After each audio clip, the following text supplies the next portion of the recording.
जाट समाज है वो पूरी तरह से एंटी कांग्रेस होता था। चौधरी छोटूराम के समय से ही कांग्रेस विरोधी विचारधारा जाट समाज की बढ़ गई थी। तो हमने देखा है जिस समय चुनाव आते संयुक्त बूथ होते थे तो वो खास तौर पर बीसी वर्ग और एससी वर्ग और ब्राह्मण वर्ग ये कांग्रेस के परंपरागत वोट होते थे। तो ब्राह्मण तो क्योंकि मुकाबले की ताकत थी, लेकिन एससी और बीसी की गलियों के सामने उस टाइम बैलगाड़ियां होती थी वो अड़ा के बंद कर देते, जेड़ी गंडासी लेके खड़े हो जाते कि इनको वोट नहीं डालने देंगे तो कांग्रेस की वोट डालेंगे। कब की बात है? लेकिन आज भी गरीब आदमी के ऊपर तरह तरह की बंदिशें डाली जाती हैं। उस समय तो बड़ी आम बंदिश थी कि अगर कांग्रेस को वोट दी तो देखेंगे कल किसके खेतों में घास लेने जाओगे। जैसे घास ही बहुत बड़ी कोई वैल्यू की चीज थी, देखेंगे कल किसके खेतों में घास लेने जाओगे। 77 से पहले हालांकि सरकार कांग्रेस की थी, अधिकारी वर्ग में डिस्क्रिमिनेशन नहीं था। हालांकि बेसिक वो किसी वर्ग विशेष से हो आदमी अधिकारी, वो दूसरी जाति के साथ कोई भेदभाव नहीं करता था। उसके पीछे मैं कारण समझता हूं कि 77 तक जो सरकारें चली है, जैसे ज्यादातर 77 तक लंबे समय तक सबसे ज्यादा जो मुख्यमंत्री रहे वो तो बंसीलाल रहा। ये चौधरी देवीलाल एक बहुत ही श्रूड पॉलिटिशियन थे। वो हर निर्णय को राजनीति के ऊपर तोल के करते थे। जो उनका निर्णय होता था उससे उनको कितना राजनीतिक लाभ प्राप्त होगा उसको सोच के वो करते थे। उस हिसाब से जो उनके निर्णय हुए, क्योंकि उनके सामने पूरा परिदृश्य बड़ा स्पष्ट था, वो जमीन से जुड़े हुए थे। लेकिन चौधरी बंसीलाल ने कहा था, तो कांग्रेस ने नेतृत्व परिवर्तन कर दिया था 86 में कि भाई तुम थोड़ी सी बात मेरी मान लो तो SYL का पानी में ला दूंगा। और वो पंचों सरपंचों को ले जाके दिखा के भी लाए थे नहर बनती हुई। लेकिन देवीलाल के पक्ष में इतना आंदोलित हो चुका था हरियाणा, किसी ने बंसीलाल की बात को नहीं सुना।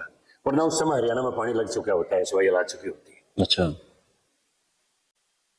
जो हम तो समझते हैं कि हम परिपक्व नहीं थे, हमारी सबकी बेवकूफी थी और पूरा हरियाणा ही बेवकूफ बन गया था। तो देवीलाल को प्रचंड बहुमत दे दिया। उसके बाद पता चला कि भाई देवीलाल का उद्देश्य सत्ता प्राप्ति का था, ना पानी लेने की कोई ललक थी, ना को हरियाणा के कुछ दिलवाने की ललक थी। लोगों के दिमाग में ये बात आई। तो एक और बात घटना का आज आपको बीच में उल्लेख करूंगा। लेकिन 10 मिनट बाद ओम प्रकाश चौटाला शरद यादव की कोठी के ऊपर बैठक थी, दन दनाता हुआ मीटिंग में गया और देवीलाल के साथ गाली गलौज बुरी तरह से ओम प्रकाश चौटाला कुछ उसके वर्कर थे बुरी तरह से चौधरी देवीलाल के साथ खिलाफ नारेबाजी और वो, और दोबारा बैठक बैठी। तो चौधरी देवीलाल और मैं गए तो चौधरी देवीलाल कहने लगे, बगुणा जी सफेदों की टिकट दोबारा चेंज करो, रामचंद्र जांगड़ा को दे, पुराना वर्कर है। तो कर्पूरी जी बड़े हैरान थे, बोले रामचंद्र जांगड़ा को टिकट तो दी थी। बोला नहीं जी, ओम प्रकाश ने कटवा दी थी। अच्छा, अरे बोला ये क्या मतलब है, हमारा ओबीसी का एक ही तो नेता है हरियाणा में।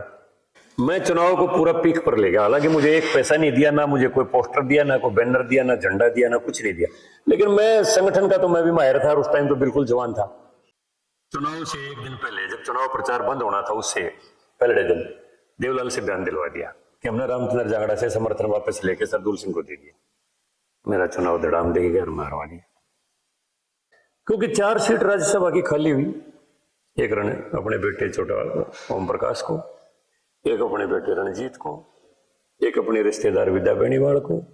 और जो आदमी सारी उम्र नेहरू के परिवारवाद के खिलाफ नारे लगाता रहा, चारों अपने परिवार में, बंसीलाल को उन्होंने संदेशा दिया, उन्होंने फटाफट अंदर लेके आओ, मेरे बेडरूम में बुला लिया। उन्होंने उनके बेडरूम तक बहुत कम लोग जा पाते थे, उन्होंने अपने बेडरूम में बुला लिया। बोला भाई जांगड़ा जी, मैं तो कई दिन से आपसे मुलाकात की सोच रहा था, भगवान ने आपको अपने आप ही मिला दिया, आप मेरी कोठी पर आ गए।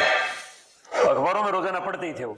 एक एंटी चौटाला और एंटी बंसीलाल हरियाणा में तीसरे फ्रंट की जरूरत है। अगर आप हौसला कर लो तो हम तीसरा फ्रंट बढ़ ले। अब कांग्रेस से बाहर आना पड़ेगा आपको, मतलब बड़ा कठिन काम है। महा जी कोशिश करो। चौधरी बंसीलाल के बड़े बेटे ने मैंने रखा, बाबू जी मैं उमनाड़ से तो मैं चुनाव लड़ना चाहता हूँ। नहीं भाई, मैंने चतर सिंह से हाँ भर लिया है कि कुछ भी हो, तो नाराज हो और कोई नाराज हो, मैं इस बात को नहीं मानूंगा। चुनाव चतर सिंह चौहान ही लड़ेगा। लेकिन देवीलाल ऐसा होता तो कत्ल कर देता अपने वर्कर का, परिवार के सामने वो कत्ल कर देता अपने वर्कर का। बंसीलाल इतना वो नहीं था बिल्कुल भी। बंसीलाल के बहुत सिद्धांत थे। देखिए, विधानसभा का और ये लोकसभा का जो रिजर्वेशन का मामला है, ये तो संवैधानिक संशोधन का मामला है। ये जो छोटे जो निर्णय होते हैं, पंचायतों में रिजर्वेशन दे दी, ब्लॉक समिति में दे दी, नगर पालिका नगर परिषद में दे दी, ये स्टेट के निर्णय होते हैं। असल में ओबीसी वर्ग के पास हम बैठते हैं तो उनकी दो ही डिमांड होती है, दो बात करते हैं कि तो आज भी आपके माध्यम से अपने मुख्यमंत्री जी से यही कहूंगा कि जितना जल्दी हो निर्णय करके, जब 3 और 4 में 16 और 11 है तो क्लास 1 और 2 में क्यों नहीं है? डायरेक्ट पक्षपात है ये तो। जो आदमी 3 और 4 के लिए एलिजिबल है तो 1 और 2 के लिए एलिजिबल क्यों नहीं है? क्या 1 और 2 में हमारे बैकवर्ड क्लासेस के लोग कंपटीशन में नहीं आ सकते हैं? हमारे पास दिमाग की कोई कमी है? विधानसभा लोकसभा में रिजर्वेशन का मैं तो ओबीसी के लोगों से यही कहता हूं, भाई बहुत अच्छी बात, आप यूनाइटेड हो गए। हिंदुस्तान का दलित और पिछड़ा वर्ग इकट्ठा होके कहीं भी वोट डालो, सारा इनके लिए रिजर्व है। आप कहीं डालो, जरूरत ही नहीं रिजर्वेशन की, सारा एरिया हिंदुस्तान रिजर्व है। ये सैनी ऑटो वर्क्स है, फूक दो। ये गोल गारमेंट है, फूक दो।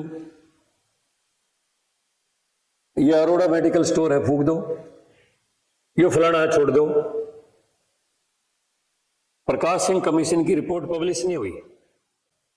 हरियाणा में 20,000 करोड़ की संपत्ति जलाई गई। 20,000 करोड़ 20,000 करोड़ की संपत्ति जलाई गई। 30 आदमी मरे, 1196 दुकान और शोरूम जले और 400 के लगभग व्हीकल जले। और जो प्रदेश में जाति पाति के नाम पर जो वर्ग का बंटवारा हो गया, वो अलग सी बात है। आज चौधरी बंसीलाल हमारे बीच में नहीं है। उनसे मुख्यमंत्री बनने के बाद 2-3 बार ये मिल के आया, कुछ मार्गदर्शन लेने के लिए गया होगा। उनकी टिप्पणी थी, यह आदमी कुछ दिन हरियाणा का सीएम रह गया तो कास्ट वार करवाएगा।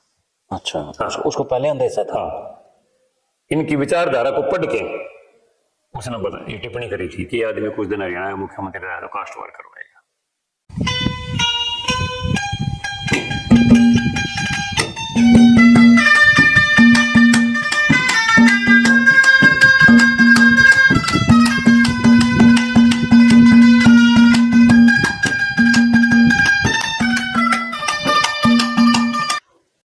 सभी को नमस्कार, राम राम। मैं आपके साथ कुलदीप खंडेलवाल और आप देखना शुरू कर चुके हैं द इनसाइडर न्यूज। और आज हमारे साथ है रामचंद्र जांगड़ा जी, जो कि राज्यसभा सांसद है। और उनको सुनते हैं आप, जब हरियाणा की राजनीति में एक इनके जो एक बात होती है, हलचल मचा देती है।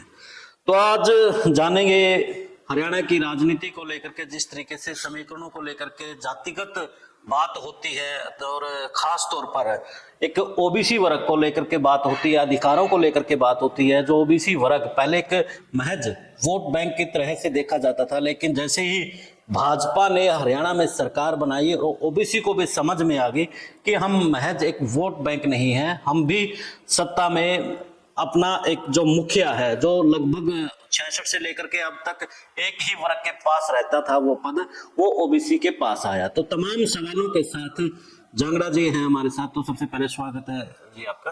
धन्यवाद। तो रामचंद्र जी, शुरुआत हम करेंगे बिहार और हरियाणा की जीत को लेकर के। जिस तरीके से एक प्रचंड जीत बीजेपी की होती है और आरोप लगते हैं कि वोट चोरी हुई है, तो क्या वोट चोरी हुई है या बीजेपी की मैनेजमेंट है या फिर क्या खेल है? बिहार का चुनाव पूरे देश में एक संदेश दे के गया है कि अब जनता को ना जातिवाद के आधार पर बरगलाया जा सकता, ना क्षेत्रवाद के आधार पर बरगलाया जा सकता, और ना झूठे नारों से उसको बरगलाया जा सकता। जनता विकास चाहती है, जनता शांति चाहती है, जनता सामाजिक न्याय चाहती है। और इन सब बातों के ऊपर सबसे बड़ी जो बात है, जनता राष्ट्रवाद के साथ है। पिछले 11 सालों से देश में जो सत्ता में परिवर्तन आया, नरेंद्र मोदी जी देश के प्रधानमंत्री बने, उसके बाद बहुत से मूलभूत परिवर्तन हुए। जिनको जनता एक के बाद एक देख के निर्णय कर रही है, और विपक्ष लगातार अपने ही दांव के ऊपर, अपने ही झूठे वायदों के कारण और अपनी ही खोखली बातों के कारण जो है ना, हर बात में धराशायी हो रहा है। अब इससे पहले जब हरियाणा में बीजेपी की सरकार बनी, दिल्ली में बीजेपी की सरकार बनी, तो विपक्ष ने कहा कि ईवीएम में गड़बड़ है। इलेक्शन कमीशन ने पूरी बात को स्पष्ट कर दिया और ईवीएम की जगह जगह जांच की गई, जहां कोई गड़बड़ी नहीं पाई गई। इलेक्शन कमीशन एक स्वतंत्र एजेंसी है, अपने अनुसार, अपने कानूनों के अनुसार भी इलेक्शन कमीशन काम करता है। वो किसी सरकार के या किसी पार्टी के पक्ष या विपक्ष में काम नहीं करता है। वो बात पूरी जनता के सामने चली गई कि कांग्रेस का जो ईवीएम में गड़बड़ी का नारा था वो झूठा था, खोखला था। उसके बाद विपक्ष के पास कोई नारा नहीं बचा, इन्होंने वोट चोरी का आरोप लगाया। उसमें अगर हरियाणा प्रदेश की कहें, हरियाणा में मैं कुछ सीटों को गिना सकता हूं। जैसे लोहारू है, हम कुल 1400 वोटों से आ रहे हैं, 1400 भी कम से आ रहे हैं। जैसे आदमपुर है, वो 2000 कम वोटों से कम वोटों से आ रहे हैं। अगर वोट चोरी करने की किसी में भी ये ताकत होती और संवैधानिक व्यवस्थाओं के खिलाफ जाके वो काम करता, तो फिर हम 7-8 सीटें बिल्कुल थोड़े मार्जिन के ऊपर क्यों हार जाते हैं? और भी सीटें हमारी आ सकती थी। जनता इस बात को कोई गंभीरता से नहीं ले रही है, विपक्ष के इस वोट चोरी के नारे को। जनता समझती है कि इनके पास मुद्दा कोई नहीं है, सिवाय ये जनता को भ्रमित करके अपना स्वार्थ सिद्ध करना चाहते हैं। और वो सारी बातों के ऊपर जनता ने इनको नकार दिया। 11 सालों का जो प्रधानमंत्री जी का भारत के विकास का, भारत की नीतियों का, चाहे वो आर्थिक नीति है, चाहे वो सामाजिक नीति है, चाहे वो विदेश नीति है, चाहे वो रक्षा की नीति है, और चाहे वो उत्पादन की नीति है, हर नीति ने देश को यह संदेश दे दिया कि जब आत्मनिर्भरता की बात आई, पूरी दुनिया की अर्थव्यवस्थाएं कोविड के अंदर गड़बड़ा गई। बड़े बड़े जो विकसित राष्ट्र हैं उनकी भी अर्थव्यवस्थाएं गड़बड़ा गई। लेकिन भारत ने कोविड काल में ना केवल दुनिया को यह सिद्ध करके दिखाया कि हम अनुसंधान के मामले में, रिसर्च के मामले में भी पीछे नहीं है। सबसे पहले कोविड का टीका का जो आविष्कार हुआ वो भारत में हुआ, और भारत इतना बड़ा, तकरीबन 150 करोड़ की आबादी है, उसके टीकाकरण के बाद हमने विदेशों को भी निर्यात किया और फ्री में दिया। उसके बाद भी भारत के किसान ने इतना जो उत्पादन किया, 80 करोड़ लोगों को मुफ्त में राशन देने की आज भी व्यवस्था चालू है। भारत के पास किसी चीज की कोई कमी नहीं है। विश्व की अन्य अर्थव्यवस्थाएं जहां गड़बड़ा गई हैं, भारत की विकास दर आज भी 7% से ज्यादा है। तो ये जनता इस बात को देख रही है। हमारे सैनिकों के सिर काट के ले जाते थे। 1962 से अगर मैं शुरू करूं, कितना बड़ा अक्साई चीन का इलाका चीन ने हमारा हथिया लिया, और तत्कालीन प्रधानमंत्री ने बयान दिया संसद के अंदर कि क्या बात होगी, उस क्षेत्र के अंदर तो एक घास भी नहीं पैदा होता है, बंजर जमीन है, अगर चीन ने हथिया ली तो क्या हुआ। उन्हीं के एक सांसद ने उस समय एक टिप्पणी की थी पंडित जवाहरलाल नेहरू के ऊपर कि आपके सिर के ऊपर भी कोई बाल नहीं है, क्या इसको भी काट के चीन को दे दोगे आप? ऐसी ऐसी टिप्पणियां देश के प्रधानमंत्री करते थे। देश की 1 इंच भी जमीन जाती है तो अपनी मातृभूमि का एक अंग कटता है, और उसके ऊपर इतनी असंवेदनशीलता कि क्या बात हुई, लाखों वर्ग मील क्षेत्र चला गया, उसमें तो घास भी पैदा नहीं होता था। तो वो सारी चीजें इतिहास की जब सामने आती हैं, और आज जब उसका कंपैरिजन करती है जनता मोदी जी के साथ, कि जहां कहीं भी घटना हुई उसके खिलाफ तुरंत अटैक किया, और पाकिस्तान को सबक सिखाया, चाइना को सबक सिखाया। 1 इंच जमीन कहीं देश के दूसरे देश के कब्जे में नहीं आने दी। आतंकवादी घटनाएं यहां घटी हैं, अब भी दिल्ली में घटी है, वो सबके सामने है। लेकिन उसका बाद का जो फॉलोअप एक्शन है वो पूरी दुनिया ने देखा है कि हमारे देश की निर्मित ब्रह्मोस मिसाइल, आकाश मिसाइल, उन्होंने पाकिस्तान के 9 आतंकवादी ठिकानों पर टारगेट करके और स्टेक उनके ऊपर हमला किया और उनको नेस्तनाबूद कर दिया। ये सारी चीजें पूरी दुनिया के सामने है। लेकिन विपक्ष उसके ऊपर भी सवाल उठाता है, दिल्ली के अंदर इतनी बड़ी आतंकवादी घटना घटी और चिदम्बरम जी कहते हैं कि इनके पीछे परिस्थितियां क्यों पैदा हुई कि इतनी बड़ी आतंकवादी घटना घट गई। अरे भाई, परिस्थितियां पैदा करने वाले आप ही लोग हो। देश का विभाजन धर्म के आधार पर हुआ था, नक्षत्र के आधार पर नहीं हुआ था। उस समय बाबा साहब भीमराव अम्बेडकर ने टिप्पणी की थी कि कभी भी राष्ट्रों का विभाजन होता है तो जनसंख्या का पलायन नहीं होता है, लेकिन पाकिस्तान का निर्माण धर्म के आधार पर हुआ है, तो हिंदुस्तान में मुसलमान नहीं रहना चाहिए। हिंदू राष्ट्र बन के रहे, वो इस्लामिक राष्ट्र बन के रहे तो सदा के लिए शांति रहेगी। लेकिन बाबा साहब की बात को नहीं माना। कांग्रेस ने लगातार अपना वोट बैंक बढ़ाने के लिए तुष्टीकरण की नीति अपनाई। उसके कारण एक विशेष वर्ग का इतना हौसला बढ़ गया, ना उनकी शिक्षा नीति को बदला गया, ना उनके आर्थिक विकास की तरफ कोई ध्यान दिया गया। केवल मात्र उनको मुल्ला मौलवी और आतंकवादी बनाने के लिए मदरसों की शिक्षा चलती रही।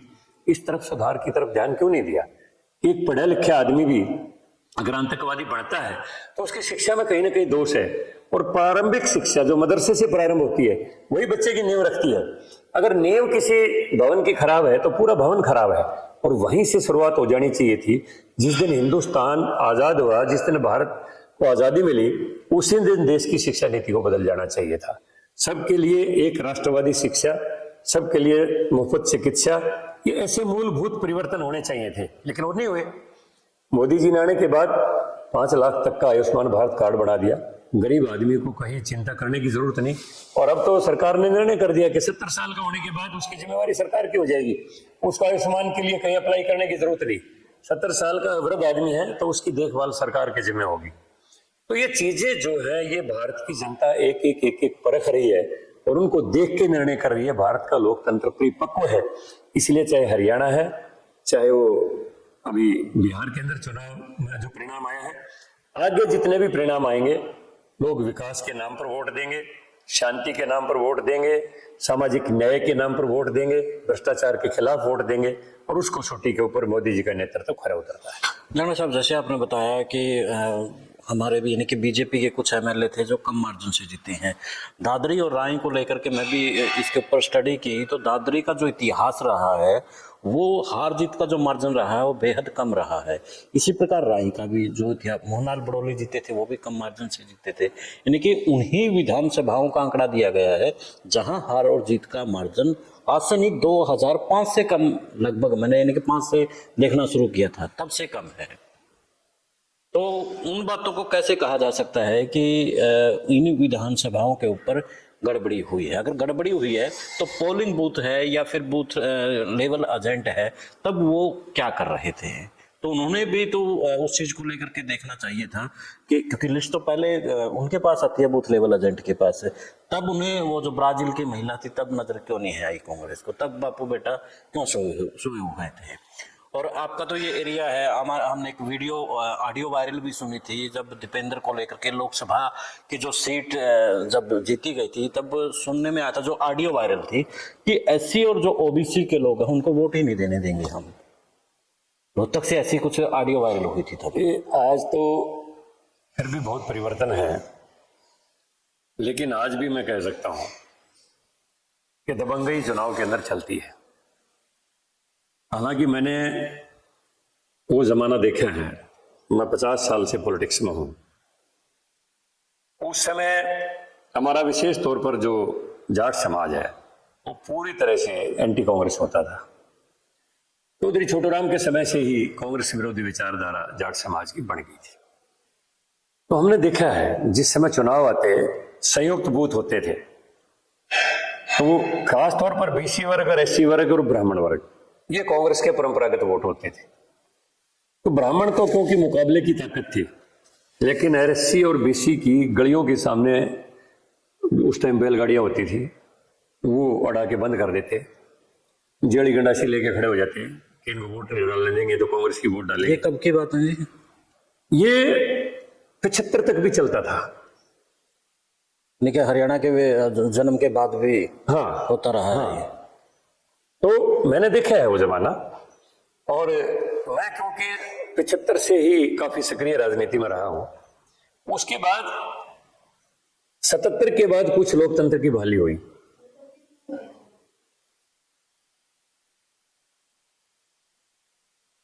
तो तो उस लोकतंत्र की बहाली के बाद जनता को कुछ अपने अधिकारों का पता चला। 77 में जो परिवर्तन आया उसके बाद ओबीसी को, एससी समाज को कुछ अधिकारों का भी पता चला। धीरे धीरे लोगों में जागृति आई और काफी मूलभूत परिवर्तन चुनावी व्यवस्था में किए गए।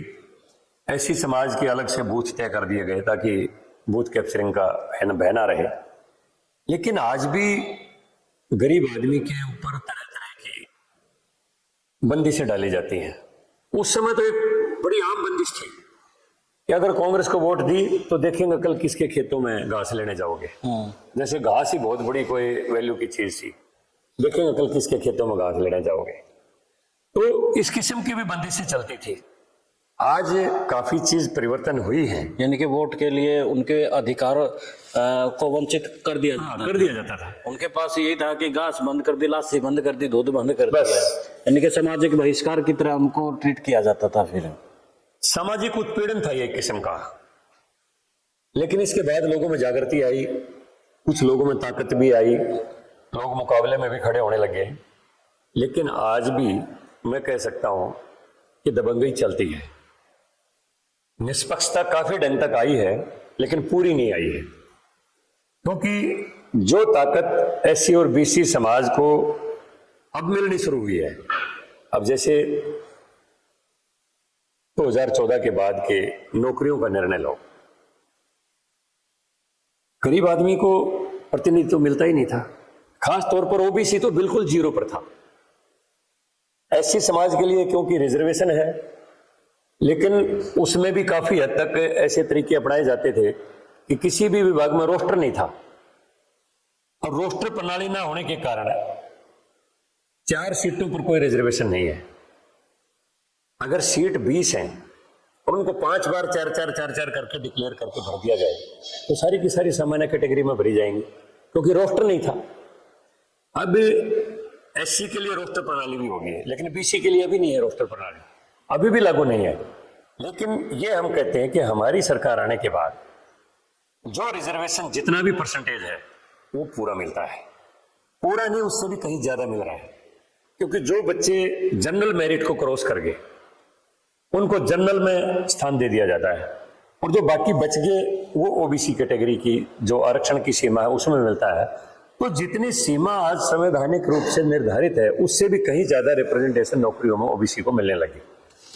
अब जब अधिकारी उसी के वर्ग का होगा तो उसमें उसको न्याय मिलने की उम्मीद हो जाती है, जिस वर्ग के लोग उस संस्था के साथ जुड़े हुए होते हैं।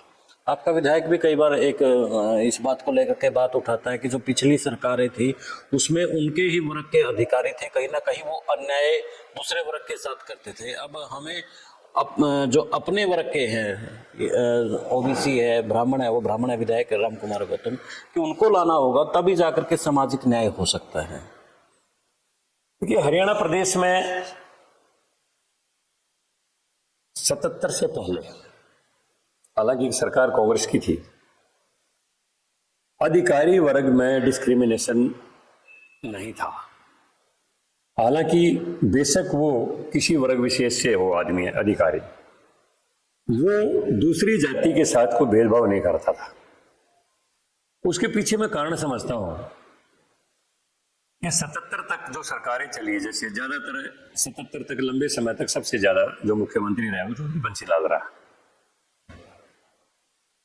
पंडित भगवत कुल 4 महीने मुख्यमंत्री रह पाए थे, राव वीरेंद्र सिंह भी थोड़े दिन रह पाए थे। उसके बाद लंबे समय तक 7.5 साल लगातार चौधरी बंसीलाल मुख्यमंत्री रहे। उस समय अधिकारी चाहे किसी वर्ग का हो, वो दूसरे वर्गों के साथ जो उसका निर्धारित उसका हक होता था उसमें डंडे नहीं मारता था, क्योंकि ऊपर से ईमानदारी थी। लेकिन उसके बाद जो चौधरी देवीलाल का युग आया 77 के बाद, जब वो मुख्यमंत्री बने, हम भी उनके साथ थे। हालांकि चौधरी देवीलाल के साथ मैंने उन्हीं के साथ राजनीति काफी लंबे समय तक की है। लेकिन उन्होंने अपनी कार्यालय शैली से धीरे धीरे अधिकारी वर्ग में एक अलग किस्म का एक चरित्र भर दिया, जो कि ये सोचने लगे कि मैं अपने समाज का करूं जो कुछ भी करूं, अपनी जाति का करूं जो कुछ करूं।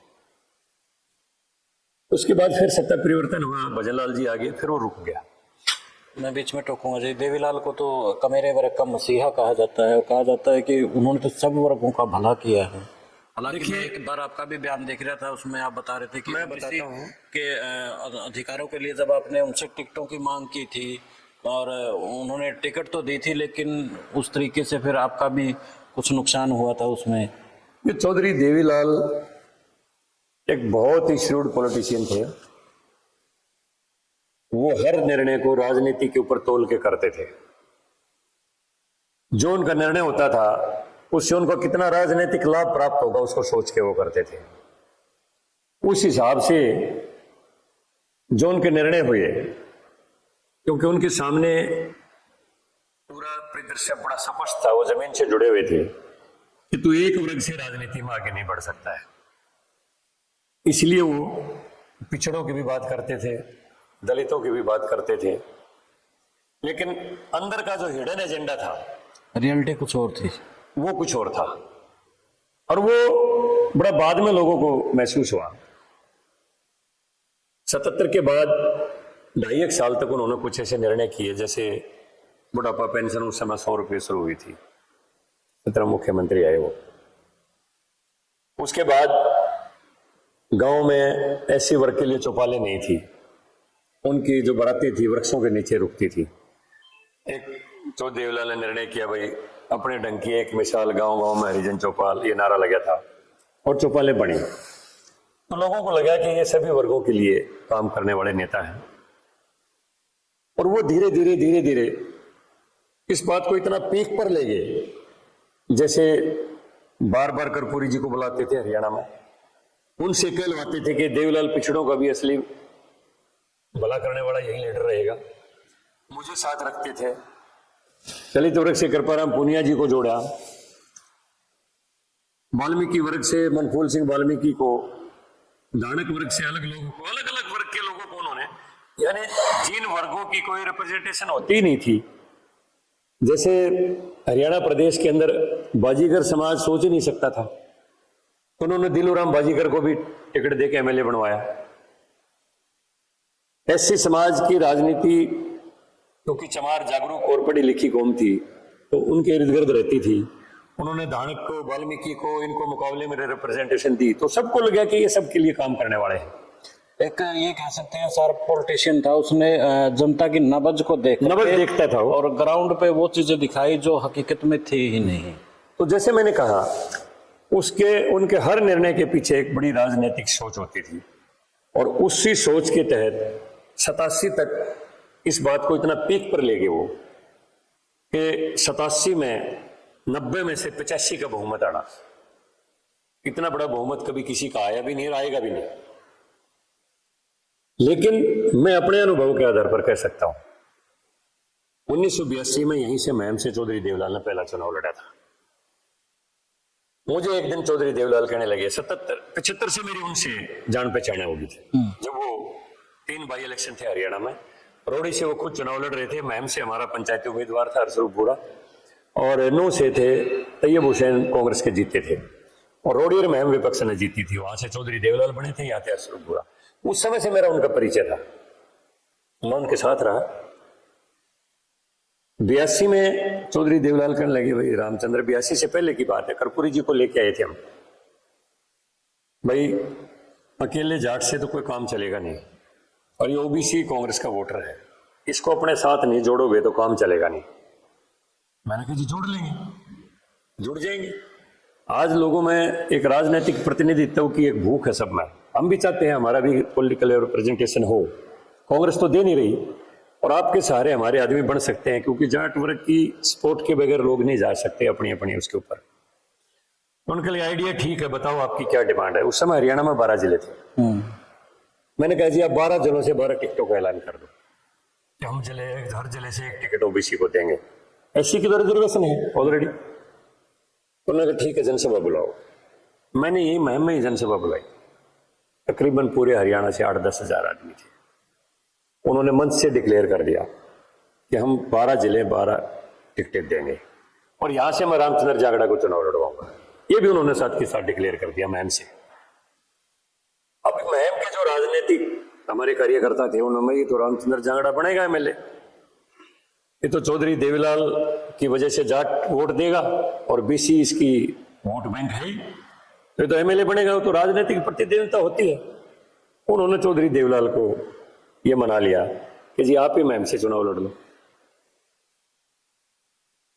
तो चौधरी देवीलाल ने मुझे हरियाणा भवन बुलाया और कहने लगे रामचंद्र मेरे ऊपर हल्के के लोग आए हैं काफी आपके हल्के के कि आप मैम से चुनाव लड़ लो। अब मेरे लीडर थे वो, माँ जी आपका मन है तो आप लड़ लो। बोले तू क्या करेगा? मैं आपकी सपोर्ट करूंगा और क्या करूंगा। नहीं चुनाव तो तेरे को तो लड़वाऊंगा। माँ जी मैं बाहर के हल्के से कहाँ चुनाव जीतूंगा, मेरी छोटी सी उम्र थी। नहीं तू सालावाद से फार्म भरा, मेरा फार्म भरवा दिया सालावाद से। लेकिन टिकट वहां पर एक जोरावर सिंह एडवोकेट थे, चौधरी चरण सिंह थे क्योंकि राष्ट्रीय अध्यक्ष, टिकट पर साइन तो उनके होने थे। चौधरी चरण सिंह ने वहां पर जोरावर सिंह को टिकट दे दी। मैंने हालांकि मैं वहां से नाम वापस भी नहीं ले पाया था, लेकिन मैंने यहाँ पर चौधरी देवलाल की पूरी मदद की और वो यहाँ से विधायक बने। लेकिन मुख्यमंत्री उस चुनाव में फिर भजनलाल बाजी मार गए। जीटी तपासे ने उनको शपथ दिलवाई थी, सारा इतिहास सामने। बिल्कुल बिल्कुल। चलो चौधरी देवलाल ने कहा भाई मैं 12 टिकटें नहीं दिलवा सका, क्या करूं? चौधरी चरण सिंह प्रेसिडेंट थे, साइन तो उन्होंने करने थे, अब उन्होंने नहीं दी तो मैं क्या करूं? तो मैंने कहा जी आपने लिस्ट भी नहीं दी उनको, बिन टिकटें को आप बैकवर्ड को दे दो, आप लिस्ट तो देते, आपने लिस्ट तो नहीं दी। वर्बली गया था। हाँ वर्बली आपने कह दिया, आपने कोई लिस्ट नहीं दी भैया बैकवर्ड की भी यही हल्के बैकवर्ड के इनको यहाँ से टिकटें दो। नहीं मैं तो आपको लड़वाना चाहता था सालावाद से। भाजी मेरी बात छोड़ो, 12 टिकटों की बात हुई थी, 12 की लिस्ट तो आपने नहीं दी। लेकिन चलो नहीं आओ, उन्होंने कहा भाई क्या करूं मेरे हाथ में नहीं था। चौधरी चरण सिंह अध्यक्ष थे, वो नहीं मानते। कोई बात नहीं, मामला निपट गया।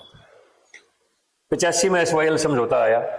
मैं बीच में चाहूंगा जो देवीलाल ने टिकट आपकी जगह खुद लड़े, वो उसकी भी सोच हो सकती है या फिर कार्यकर्ताओं की थी वो बाद में कुछ ऐसा? तो वो कुछ भी हो, हमारी तो यही थी भाई, क्योंकि यहाँ के लोग स्थानीय जो आपस में राजनीति में प्रतिद्वंदी होते हैं वो गए भाई। चौधरी देवलाल ने भी ये सोचा कि सुरक्षित हल्का है, क्योंकि ये शुरू से एंटी कांग्रेस हल्का था और यहाँ से ताकत कम लगेगी, तो इसलिए चुनाव लड़ लो तो अच्छी बात है। उन्होंने भी ये सोच लिया। लेकिन मुझे उन्होंने सालावाद से देने का वायदा किया था, जो बात नहीं मानेगा। अब यहीं तक बात है। 85 में राजीव लोंगोवाल समझौता आया एसवाईएल का। अब और फाजिलका के कुछ गांव हरियाणा को देने का निर्णय लिया, चंडीगढ़ पंजाब को दे दिया गया। उसके विरोध में फिर आंदोलन हुआ। हालांकि उस समय हम इतने परिपक्व नहीं थे, लेकिन चौधरी बंसीलाल ने कहा था, तो कांग्रेस ने नेतृत्व परिवर्तन कर दिया था 86 में, कि भाई तुम थोड़ी सी बात मेरी मान लो तो एसवाईएल का पानी में ला दूंगा। और वो पंचों सरपंचों को ले जाके दिखा के भी ले थे नहर बनती हुई। लेकिन देवीलाल के पक्ष में इतना आंदोलित हो चुका था हरियाणा, किसी ने बंसीलाल की बात को नहीं सुना। वरना उस समय हरियाणा में पानी लग चुका होता है, एसवाईएल आ चुकी होती है। अच्छा, जो हम तो समझते हैं कि हम परिपक्व नहीं थे, हमारी सबकी बेवकूफी थी और पूरा हरियाणा ही बेवकूफ बन गया था। तो देवीलाल को प्रचंड बहुमत दे दिया और जैसे ही हरियाणा में सत्ता परिवर्तन हुआ, वहां पर सिख जो खालिस्तानी समर्थक उन्होंने वहां पर कुछ मजदूरों की हत्या की और एसवाईएल का काम वहीं पर रुक गया। और परिणाम ये हुआ कि बादल ने देवीलाल का जो दोस्त था वो खुद नहीं चाहता था। उसके बाद पता चला कि भाई देवीलाल का उद्देश्य सत्ता प्राप्ति का था, ना पानी लेने की कोई ललक थी, ना को हरियाणा के कुछ दिलवाने की ललक थी। लोगों के दिमाग में ये बात आई। तो एक और बात घटना का आज आपको बीच में उल्लेख करूंगा। चौधरी देवीलाल ने सन 1985 में फिर कहा रामचंद्र जुटो भाई। माजी जुटे नहीं, लेकिन अब जिले 17 हो गए, 17 टिकटों का वायदा करो हम जुट जाए। तो बोला भाई अब तो बहुगुणा जी अध्यक्ष हैं, लोकदल बी बन चुका था और मैं ही देने वाला, मैं ही लेने वाला, कोई रुकावट नहीं, जितनी कहोगे उतनी दे दूंगा, आप लोग जुटो। हम जुट गए और पूरा हरियाणा देवीलाल के पक्ष में आंदोलित हो गया। जब टिकटों का बंटवारा होने लगा, मैंने कहा जी वो 17 टिकटें, बोला भाई 17 कैसे हो सकती है, नहीं हो सकती, वो नहीं हो सकती। चलो कितनी दोगे, कुछ तो करो। बोला मैं आपको सफेदों से चुनाव लड़वा दूंगा। मैंने कहा जी एक टिकट कुमार को भी दे दूं। बोला है ही नहीं कहीं भी। मैं आप हरी टिकट दे दो। जो बन ही नहीं सकता वो दे दो। बोला जींद से लड़ लोगे? मगर लड़ लेंगे। बोला मांगेराम गुप्ता है, मैं कोई हो? मेरे कहने से परमानंद जी को टिकट दी, वो जीते भी चुनाव। अच्छा, वो उस टाइम जीत गए थे फिर? हाँ जीते थे, मांगेराम गुप्ता हारे थे।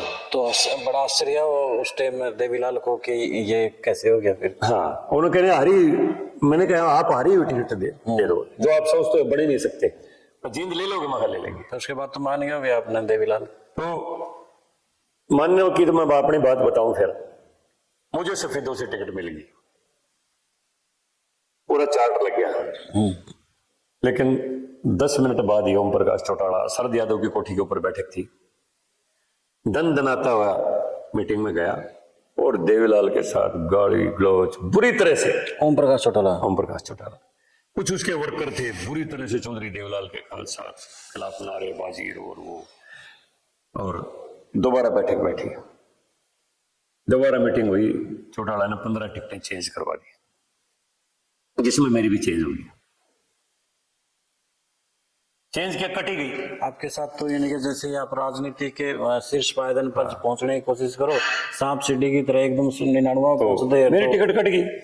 चौटाला की सोच ये थी, ऐसे आदमियों को टिकट नहीं होनी चाहिए जो स्वतंत्र चिंतन रखते हों और जो मेरे अंधभक्त ना हो, क्योंकि उनके पीछे उनका एजेंडा था कि देवीलाल को सेंटर में धकेल के मुख्यमंत्री मैंने बनना है, और जो यशमैन जो आदमी नहीं है उनको मैं नहीं आने दूंगा, जो मेरे यशमैन होंगे उन्हें। मैं उन यशमैन में नहीं था, अपने स्वतंत्र चेतन का व्यक्ति था। उसके पीछे भी एक घटना है, यहां से चौधरी देवीलाल चुनाव लड़ रहे थे, 82 में भी ओम प्रकाश चौटाला और मैं दोनों एक जीप में चलते थे, 85 में भी बाई इलेक्शन में सारा मैं संभाल रहा था। अब एक दिन हम लाखन माजरा में हमारा प्रोग्राम खत्म हो गया, तो चौटाला जी कहने लगे रामचंद्र चलो रोहतक चलते हैं रात को। मैं जी रोहतक क्या करना है? बोला वहां ओबीसी की वोट किस किस मोहल्ले में? मैं जी सलारा मोहल्ला कुम्हारों का है, जनता कॉलोनी में सारे दर्जी हैं, जांगड़ा है, लोहार है। बोला चलो चलते हैं। जी बात क्या है? बोला डॉक्टर मंगल सेन को हरवाना है।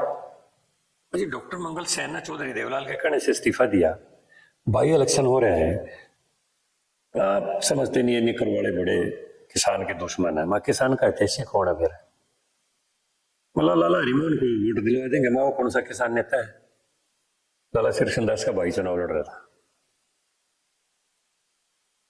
बोला तेने चलना है कि नहीं चलना? मगर नहीं चलना। मंगल सेन को मैं अपना राजनीतिक गुरु मानता हूं, मैं संघ का स्वयं सेवक रहा हूं छात्र जीवन में, मैं मंगल सेन के खिलाफ काम करने के लिए नहीं जाऊंगा। हम वापिस महम आ गए। वो उसके दिमाग में ये थी रामचंद्र जांगड़ा वर्कर बढ़िया है, दिलो जान से काम करता है, लेकिन यशमैन नहीं है। तो जो यशमैन नहीं थे उनकी, जिनमें सतवीर कुंडू की भी टिकट कटी समाड़का से, और भी कई चेंज हुई, तो मेरी भी टिकट कट गई। अब हमारे सामने तो एकदम अंधेरा हो गया। अगले दिन मैं चौधरी देवीलाल अकेले बैठे शरद यादव की कोठी के ऊपर, मैं गया। मैंने चौधरी साहब अगर यही निर्णय होना था तो हम तो ओम प्रकाश की चमचागिरी कर लेते इतने दिन तक। आपके साथ आंदोलनों में कमर तड़वाई, पैदल चले, जेल में गए, पुलिस की लाठियां खाई, घर का इतना नुकसान हुआ, ये सारी चीजें करने की जरूरत ही नहीं थी, उसी की चमची मार लेते। तो जो देवीलाल ने महसूस किया, यानी कि वो बेबस थे ओम प्रकाश चौटाला के आगे। कहने लगे हम भी तेरे साथ जाती हुई है, मैं तेरे को एसएस बोर्ड का चेयरमैन बनवा दूंगा। माँ जी मैं नहीं बनवा चेयरमैन। चेयरमैन की क्या हैसियत होती है? एक दिन कोई आपके कहने से कोई काम नहीं करूंगा, अगले दिन गाड़ी खड़ी करवा लोगे। मैं तो पिछड़ों की आवाज हूं, मैं तो विधानसभा में अपना इतिहास बनाना चाहता हूं। वो इतिहास थोड़ा मरने देंगे लोग। वो सामंतवादी लोग थे, उनकी सोच पीछे गजब और किस्म की थी। लेकिन मैंने थोड़ा सा सख्त होकर कहा जी फिर आप तीसरी बार मैम से चुनाव लड़ रहे हो, हम दो आपको जिता चुके हैं, फिर मैं विरोध करूंगा तो फिर क्या होगा? तो चौधरी देवीलाल कहने लगे नहीं तेरे साथ जाती हुई है, गलत हो रहा है। उसी टाइम कुछ और जो लोगों की टिकट कट गई थी, सतवीर कुंडू की, वो भी आगे वहां पर चौधरी देवीलाल के साथ काफी कहा सुनी हुई, और वो नाराज होके अलीपुर रोड पर रेस्ट हाउस में आ गए। मैं भी उनके साथ ही चला गया। रात को मैं वहीं सोया। सुबह फिर उठ के मैंने चौधरी साहब से कहा बाजी बताओ क्या आदेश है? ने बोला नहीं तेरे को चुनाव लड़वाऊंगा, चल भगोना की कोठी पर चलते हैं। हम चले गए दोनों। बगुड़ा जी की कोठी के ऊपर, कोठी का फ्लैट था जोरबाग कॉलोनी में, एक स्वतंत्रता सेनानी कोटे से ले रखा था। वहीं पर संयोग से कर्पूरी जी भी बैठे हुए थे। तो चौधरी देवलाल और मैं गए तो चौधरी देवलाल कहने लगे, बगुड़ा जी सफेदों की टिकट दोबारा चेंज करो, रामचंद्र जांगड़ा को दे, पुराना वर्कर है। तो कर्पूरी जी बड़े हैरान थे, बोले रामचंद्र जांगड़ा को टिकट तो दे तो दी थी। बोला नहीं जी, ओम प्रकाश ने कटवा दी थी। अच्छा। अरे बोला ये क्या मतलब है, हमारा ओबीसी का एक ही तो नेता है हरियाणा में, दो फटाफट। बगुड़ा जी ने अपने पीए को, रहमान भाई था मुस्लिम, उसको बुलाया और मेरे को 2 लेटर टाइप करवा के दे दिए, एक सरदूल सिंह का रिवोक का और एक मेरा अलॉटमेंट का। 2 लेटर 2 लिफाफे में डाल के मुझे दे दिए। टाइम कम था क्योंकि मुझे सफीदो जाके एसडीएम को अपना लेटर देना था, आखिरी दिन था। अब जैसे ही मैं बाहर निकला, ओम प्रकाश चौटाला फिर आ गया, किस्मत माड़ी। कहने लगे भाई रामचंद्र, मैं कल से तेरे पीछे लग रहा हूँ। माँ जी क्यों? बोला टिकट वापस कर दे। मैंने कल ही तो कटवाई थी, मैं तेरे को एसएस बोर्ड का चेयरमैन बनवा दूंगा। आज भाई साहब मैंने नहीं बनना चेयरमैन, मैं असेंबली में जाना चाहता हूँ। मैं वो कहने लगे वापस दे दे, मैं अच्छी बात है, मैं तेरे को कह रहा हूँ, मगर मैं नहीं दूंगा वापस, मैं चुनाव लड़ूंगा। बोला जा तो लड़ ले। मैं चल पड़ा, उसने फोन कर दिया वहां सफेदों कि सरदौल को कह देना अपना नाम वापस नहीं ले, जो जिसको पहले टिकट मिली थी। उन्होंने फोन कर दिया। मैं गया, जाते ही उसने एसडीएम ने मेरा लेटर देख के सरदौल को बोल दिया कि भाई आप इंडिपेंडेंट लड़ सकते हो या विड्रा कर सकते हो, अब ऑफिशियल कैंडिडेट रामचंद्र जांगड़ा है। ये लेटर मेरे पास आ गया। अब उसको चौटाला ने संदेशा दे दिया कि लेना नहीं है वापस, उसको इंडिपेंडेंट खड़ा कर दिया। लेकिन मनसा ये थी कि ना जीते। लेकिन टिकट की वोट थी। मैं चुनाव को पूरा पीक पर ले गया, हालांकि मुझे एक पैसा नहीं दिया, ना मुझे कोई पोस्टर दिया, ना कोई बैनर दिया, ना झंडा दिया, ना कुछ नहीं दिया। लेकिन मैं संगठन का तो मैं भी माहिर था, उस टाइम तो बिल्कुल जवान था। मैंने चुनाव को पूरा पीक पर उठा दिया। वो तो टिकट की वोट थी। अब उन्होंने सोचा तो फिर भी जीतेगा। चुनाव से एक दिन पहले, जब चुनाव प्रचार बंद होना था, उससे पहले दिन देवलाल से बयान दिलवा दिया कि हमने रामचंद्र जांगड़ा से समर्थन वापस लेके सरदूल सिंह को दे दिया। मेरा चुनाव धड़ाम दे गया और मारवा दिया। मैंने तभी तो कहा कि 99 से 2 के ऊपर आकर के आपकी वो गिट्टी खड़ी हो जाए। फिर अभी देखो, अब इतिहास क्या बताऊं। कर्पूरी जी के पास मैं गया बिहार भवन में, मैंने बताया मेरे साथ ऐसे ऐसे हुआ। कर्पूरी जी रोने लगे, बोला ये इतना जलील आदमी है, इतना धोखेबाज आदमी है, मुझे नहीं पता था। बोला ये हरि सिंह सैनी को भी हरवा रहा था चौटाला, मैं उसकी सपोर्ट करके आया, तू मेरे पास क्यों नहीं आया? मुझे समय नहीं था। बोला समय क्या, जब पता ही था भाई ये तो हरवाएगा, तो चाहे मैं तेरे को बिहार मिलता तो एक बार मुझे बता तो देता, मुझे गुद्दी पड़ के लेता तेरे हल्के के अंदर। कर्पूरी जी आंखों में आंसू आ गए, बड़े भावुक हो गए। बोला कोई नहीं, चिंता मत कर, मैं तेरे को बिहार से या कहीं से भी राज्यसभा में लेके इसको जवाब दूंगा मैं। अब थोड़े दिनों बाद कर्पूरी जी की डेथ होगी। कर्पूरी ठाकुर को हमने तो खैर पढ़े हैं, आपने उनके साथ लम्हे बिताए हैं। कैसे लीडर थे कर्पूरी ठाकुर? बहुत नायाब लीडर थे वो। उनकी तो क्या बताऊं, मैं तो उनके साथ बहुत रहा हूं। मैं शुरू के चुनाव में 1975 में जब वो आए बाई इलेक्शन में, उसी से मैं उनका भगत हो गया था। हालांकि मेरी राजनीतिक शुरुआत तो जनसंघ से हुई, मैं संघ का कार्यकर्ता रहा, लेकिन समाजवादी चिंतन मेरा उनसे बना। 3 दिन मैं उनके साथ रहा मैम के चुनाव में। अब मैं भी यहाँ किराए के मकान में रहता था, कोई बाथरूम नहीं थे, कोई अलग टॉयलेट नहीं थे, बाहर घूम के आते थे। मैंने कहा जी आपका कमीज मैला हो गया, धुलवा दूं। फरवरी का चुनाव था, सर्दी के दिन थे। बोला नहीं मेरे पास है। ना वो बैग रखते थे, ना कोई थैला, ना कुछ नहीं। जब मैंने बाल्टी पानी रखी, पटड़ा रखा नहाने के लिए, तो मैंने देखा वो 3 कमीज पहन रहे थे, ऊपर का नीचे कर लिया, नीचे का ऊपर कर लिया, वो साफ हो गया। ऐसे बिल्कुल लो प्रोफाइल लीडर थे। उनका 3 मुख्यमंत्री बन लिए थे, सब कुछ हो लिया था, 2 बार मुख्यमंत्री रहे, फिर भी उनका कपरेल का मकान था गाँव में। एक ईमानदार सीएम के, बहुत ही रूट से, कोई दिखावट नहीं, कोई कुछ नहीं, बिल्कुल। मैं बहुत रहा उनके साथ, बहुत हरियाणा में मैंने प्रोग्राम करवाए, बहुत ही नायाब लीडर थे। तो जी उसके बाद बगुड़ा जी कहने लगे कोई बात नहीं रामचंद्र, क्योंकि बगुड़ा जी को भी देवलाल ने गालियां देनी शुरू कर दी। अब वो तो बड़ा लीडर हो गया, अहंकार इतना बढ़ गया। जिस बहुगुणा ने पार्टी के खाते में 38 लाख रुपए थे, 38 के 38 निकलवा के देवलाल को दे दिए, उनको भी गाड़ियां देनी शुरू कर दी। अब मैंने भी ऐसी माँ का दूध पिया था जिसमें डरने वरने का कुछ उल्टा हटने की बात थी नहीं।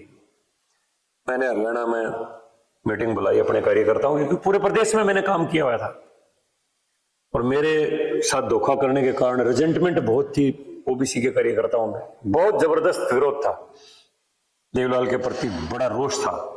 मैंने हिसार में मीटिंग बुलवाई, पूरे कुमार धर्मशाला खचाखच भरी थी। वहीं हमने हरियाणा बैकवर्ड क्लासेस और अनुसूचित जाति संघर्ष समिति का गठन किया।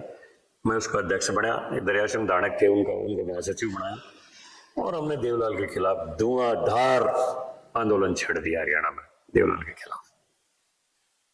बहुगुणा जी कहने लगे कोई नहीं बेटा, करिए संघर्ष, मैं तुम्हारे साथ हूं। और मैं उत्तर प्रदेश से आपको राज्यसभा में करवाने का मैंने निर्णय कर लिया है। मैं मॉस्को जा रहा हूं अपना ऑपरेशन करवाने के लिए हार्ट का, आते ही तेरे को राज्यसभा मिलूंगा। मॉस्को से बहुगुणा जी की डेड बॉडी आई, वहीं पर डेथ होगी। मैंने समझा रामचंद्र भी समय आया नहीं है, जो आएगा तभी होगा। कोई भगवान ने समय पर ही जो कुछ है वो करना है। तो हम संघर्ष करते रहे। उसके बाद तो चौधरी देवलाल उप प्रधानमंत्री बन के चले गए, चौटाला को यहाँ मुख्यमंत्री बना दिया हरियाणा में, और मैम से उन्होंने इलेक्शन लड़ने का ऐलान कर दिया। और हमने निर्णय कर रखा था भाई इसको बढ़ने नहीं देना है। वो तो मेरे को एसएस बोर्ड का चेयरमैन बना दिया था, मैंने नोटिफिकेशन फाड़ दिया, मगर नो अब बदला लेना है। मैं 2 बार इलेक्शन काउंटरमेंट हुआ, मुझे चौधरी देवलाल ने बिना एमएलए के मंत्री बनाने की भी पेशकश की, मगर नहीं, बदला लेना है। और मैंने एक दिन यही मैम का पुराना रेस्ट हाउस था पुराने थाने में, चौधरी देवलाल, माँ जी आप क्या बात समझ रहे हो, आपने कहा नहीं था हमारे को कि मैं अकेले जाट से लीडर नहीं बनूंगा, ओबीसी को जोड़ा, हमने जोड़ा है। और ये वर्ग जिस दिन टूट जाएगा, मैं कहता हूं 20 सीट नहीं आएंगी, 20 से ऊपर आ गई तो मैं चैलेंज करता हूं आपको। बड़ी तू मैं हुई हमारी, लेकिन मुझे भी फख्र है मेरी माँ के दूध के ऊपर। हमने संघर्ष किया पूरे हरियाणा प्रदेश में उनकी सामंतवाद के खिलाफ, नेपोटिज्म के खिलाफ, भ्रष्टाचार के खिलाफ, क्योंकि 4 सीट राज्यसभा की खाली हुई। एक अपने बेटे छोटा ओम प्रकाश को, एक अपने बेटे रणजीत को, एक अपने रिश्तेदार विद्या बेनीवाल को। अब जो आदमी सारी उम्र नेहरू के परिवारवाद के खिलाफ नारे लगाता रहा, चारों अपने परिवार में, और वो आदमी फिर वो सारा का सारा उसका नजरिया ही बदल गया। हमने भी खूब चलाया उसके खिलाफ, और 4 साल में ही चुनाव हो गए 91 में, और चौधरी देवलाल की 16 सीट आई, 85 में से 16 आई। यानी कि बदला बड़ा खतरनाक था आपका। हाँ, तो जीवन में ये संघर्ष चलता रहा। तो देवीलाल का भी आपने कार्यकाल देखा, थोड़ा बंसीलाल के लेकर के भी बताएं, क्योंकि उनको लेकर के भी धारणा यही रही है कि वो हरियाणा के निर्माता रहे हैं। देखिए, मैं चौधरी बंसीलाल के साथ मेरा 1989 में परिचय हुआ था, जब ये चुनाव लोकसभा के चुनाव थे, और मैं अनुसूचित जाति पिछड़ा वर्ग संघर्ष समिति बना के हरियाणा में दौरे कर रहा था, धुआंधार, रोजाना अखबारों में छाया रहता था। तो संयोग से एक दिन हम दिल्ली गए हुए थे और अकबर रोड से जा रहे थे, मैंने चौधरी देवलाल बंसीलाल की नेम प्लेट देखी, मैं यार गाड़ी मोड़ लो। मैं उससे पहले कभी चौधरी बंसीलाल से मिला नहीं था, कभी भी। मैं अंदर चला गया, उन्होंने पूछा, मैं रामचंद्र जांगड़ा, बंसीलाल को उन्होंने संदेशा दिया, उन्होंने कहा फटाफट अंदर लेके आओ। मेरे बेडरूम में बुला लिया उन्होंने, उनके बेडरूम तक बहुत कम लोग जा पाते थे, उन्होंने अपने बेडरूम में बुला लिया। बोला, अभी जांगड़ा जी, मैं तो कई दिन से आपसे मुलाकात की सोच रहा था, भगवान ने आपको अपने आप ही मिला दिया, आप मेरी कोठी पर आ गए।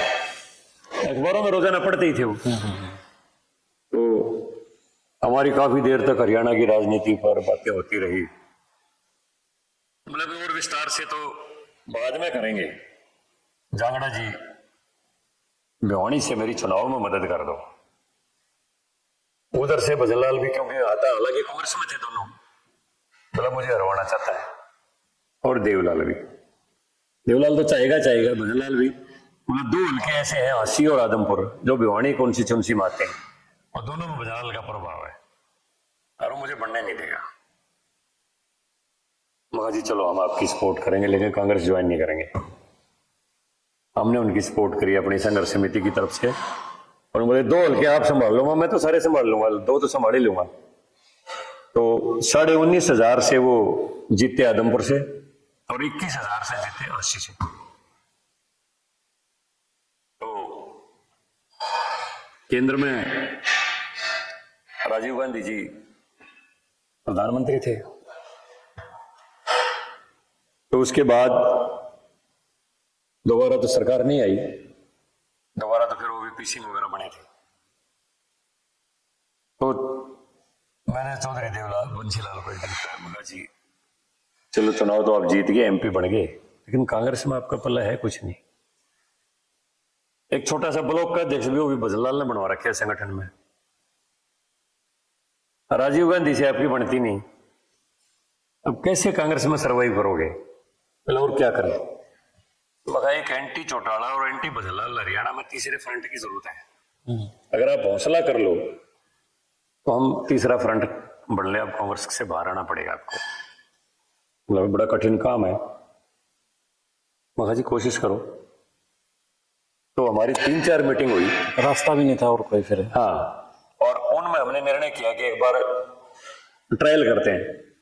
हमने हरियाणा विकास मंच बनाया, बाद में पार्टी बनी होगी। हाँ, तो उसको पूरी सपोर्ट मिली। हरियाणा विकास मंच को पहली रैली रोहतक में मैं ही उसका स्टेज का मैं कंडक्ट कर रहा था, संचालन कर रहे थे। आइडिया मेरा था सारा। हालांकि सुरेंद्र वगैरह सारे मेरे को बार बार कहते तू बाबूजी ने कांग्रेस से कटवा होगा, हम मर जाएंगे, कभी कोई कदे उभरे को नहीं कांग्रेस से बाहर निकल के। माँ भाई तू पड़ा रही है कांग्रेस में। वो तो बहुत लास्ट में आया था। खैर चौधरी बंसीलाल को हम कांग्रेस से निकालने से कामयाब हो गए। हरियाणा विकास पार्टी बनाई 91 में, मैंने यहाँ से चुनाव लड़े, लेकिन हमारी थोड़ी सी सीटें आई थी, 12 सीटें आई थी टोटल। बीच में बड़े सेटबैक लगे, हमारे काफी एमएलए बिक गए, चले गए, कांग्रेस में ज्वाइन कर गए। लेकिन वो लगते फिर भी संघर्ष 96 तक तो सरकार बनी गई। हालांकि सरकार से पहले मेरे फिर डिफरेंसेस हो गए थे 96 से पहले। क्यों? सुरेंद्र की मेरी बनती नहीं थी, वो ये थी जैसे चौटाला की साथ देवलाल के साथ बनती थी तो चौटाला के साथ नहीं बनती थी वो। लेकिन फिर भी Chaudhary Bansilal was a great man, ईमानदार, मतलब आत्मा से ईमानदार, ये नहीं भाई ऊपर दिखावे के तौर के ऊपर, संवेदनशील व्यक्ति था। हालांकि हमारे डिफरेंसेस हो गए थे, लेकिन काफी दिनों तक ऐसा भी रहा कि हम नहीं बातें की, फिर भी ना मैं उनसे दूर हुआ ना वो मुझसे दूर हुए। पत्र व्यवहार, जब भी कोई कठिन परिस्थिति आती है मुझसे कंसल्ट कर लेते, रात को आधी रात को फोन कर देते, ये संकट आ गया क्या करूं, मैं उनको समाधान सुझाव देता और वो समाधान हो भी जाता। वो मानते थे मुझे कि भाई हाँ ये इसकी एक्सपर्टाइजेशन है, काफी चीजों में एक्सपर्ट है ये। तो फिर 98 में मुझे फिर बुला के चेयरमैन बनाया उन्होंने HLRDC का, पार्टी का महासचिव मैं रहा। चुनाव भी 2004 का मैंने हरियाणा विकास पार्टी से लड़ा, वहां से करनाल से। बहुत अच्छे हमारे संबंध रहे, बहुत ही अच्छे संबंध रहे। अब 2004 में 10 की 10 सीटों पर हम हार गए, तो बंसीलाल काफी बीमार हो गए थे।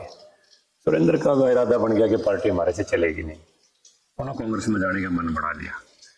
तो शॉर्ट में मैं कहता हूं कि क्योंकि मेरा कांग्रेसी चिंतन था नहीं, मैंने इनकार कर दिया, माजी मैं इस मामले में साथ नहीं दे पाऊंगा, कांग्रेस में मैं नहीं जाऊंगा।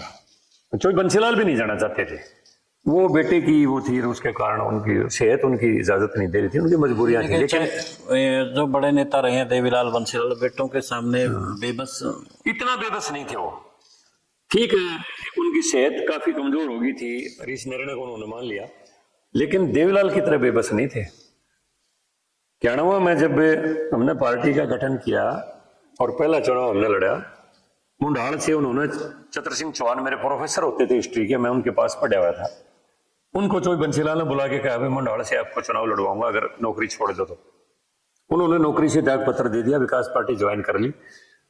चौधरी बंसीलाल के बड़े बेटे ने मैंने कहा बाबूजी मैं मुंडाल से तो मैं चुनाव लड़ना चाहता हूँ, नहीं भाई, मैंने चतर सिंह से हाँ भर लिया है कि कुछ भी हो, तू नाराज हो और कोई नाराज हो, मैं इस बात को नहीं मानूंगा। चुनाव चतर सिंह चौहान ही लड़ेगा।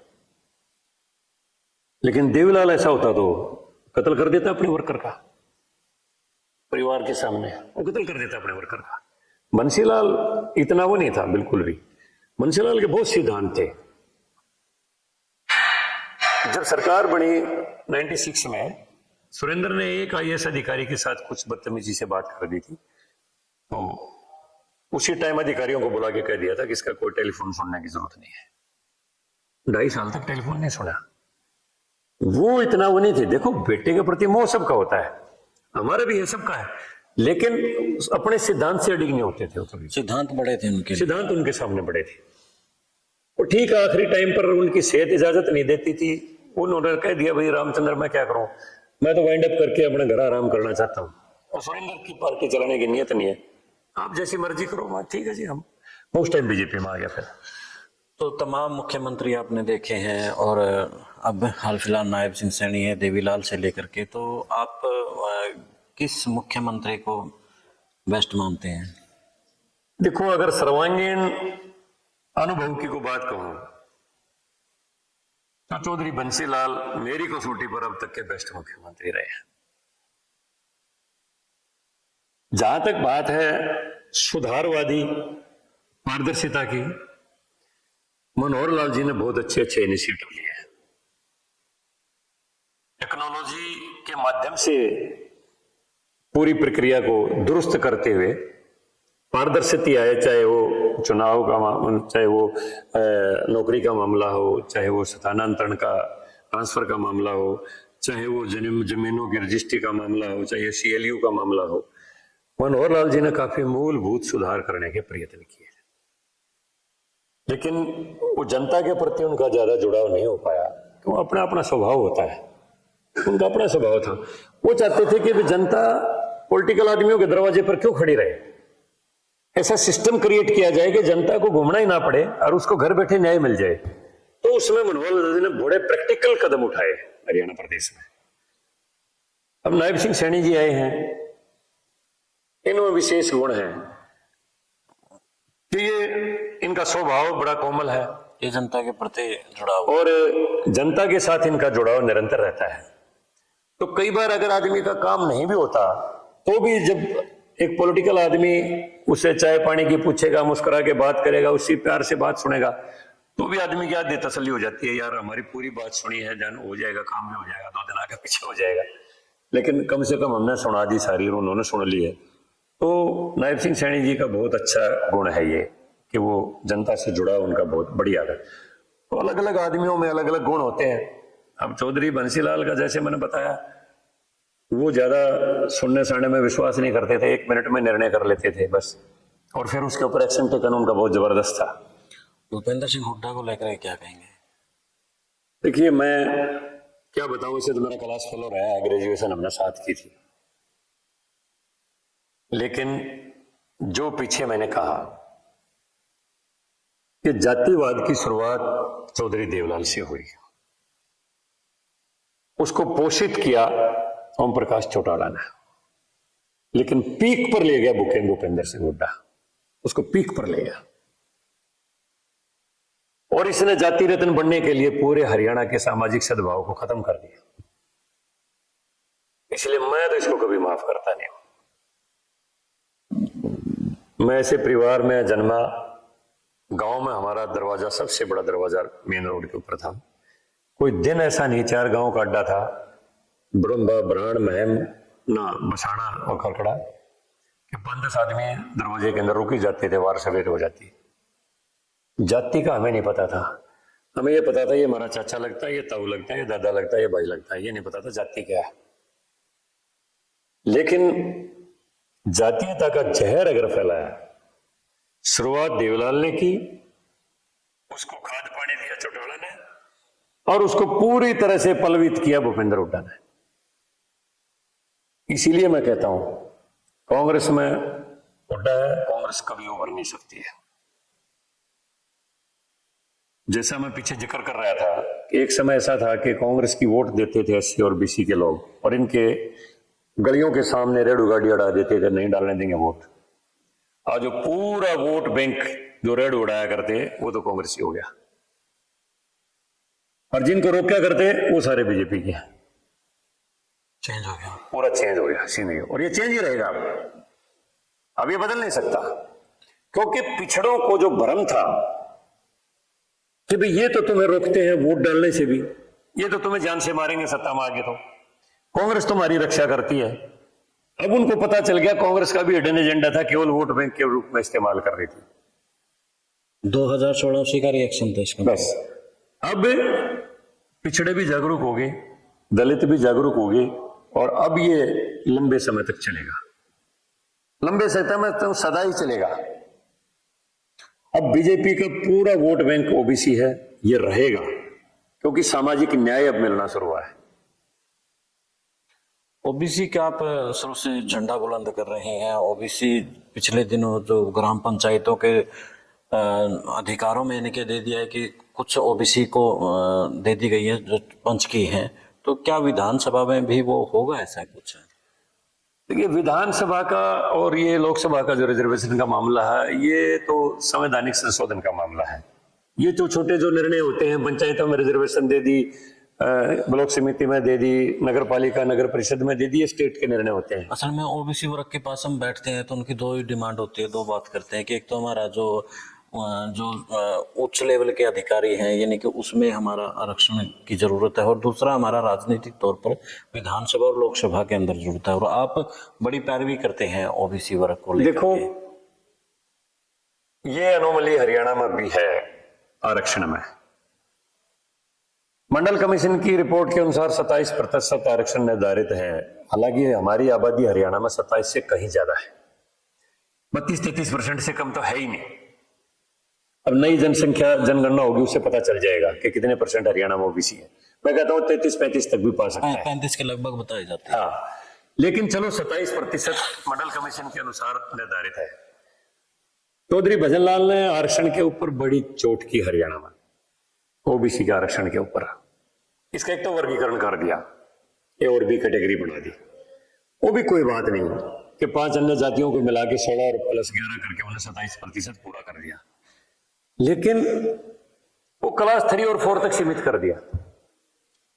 क्लास 1 और 2 में जो पुराना 10% था उसी को छोड़ दिया, और बड़ा चालाकी से नोटिफिकेशन था। इस बात के ऊपर मेरी भजनलाल से भी बड़ी तू मैमा हुई थी। उसमें था, जब ये नोटिफिकेशन आया मैंने पढ़ा कि position of reservation in respect of class 1 and 2 post shall not be disturbed. इसको तो छेड़ा ही नहीं जाएगा।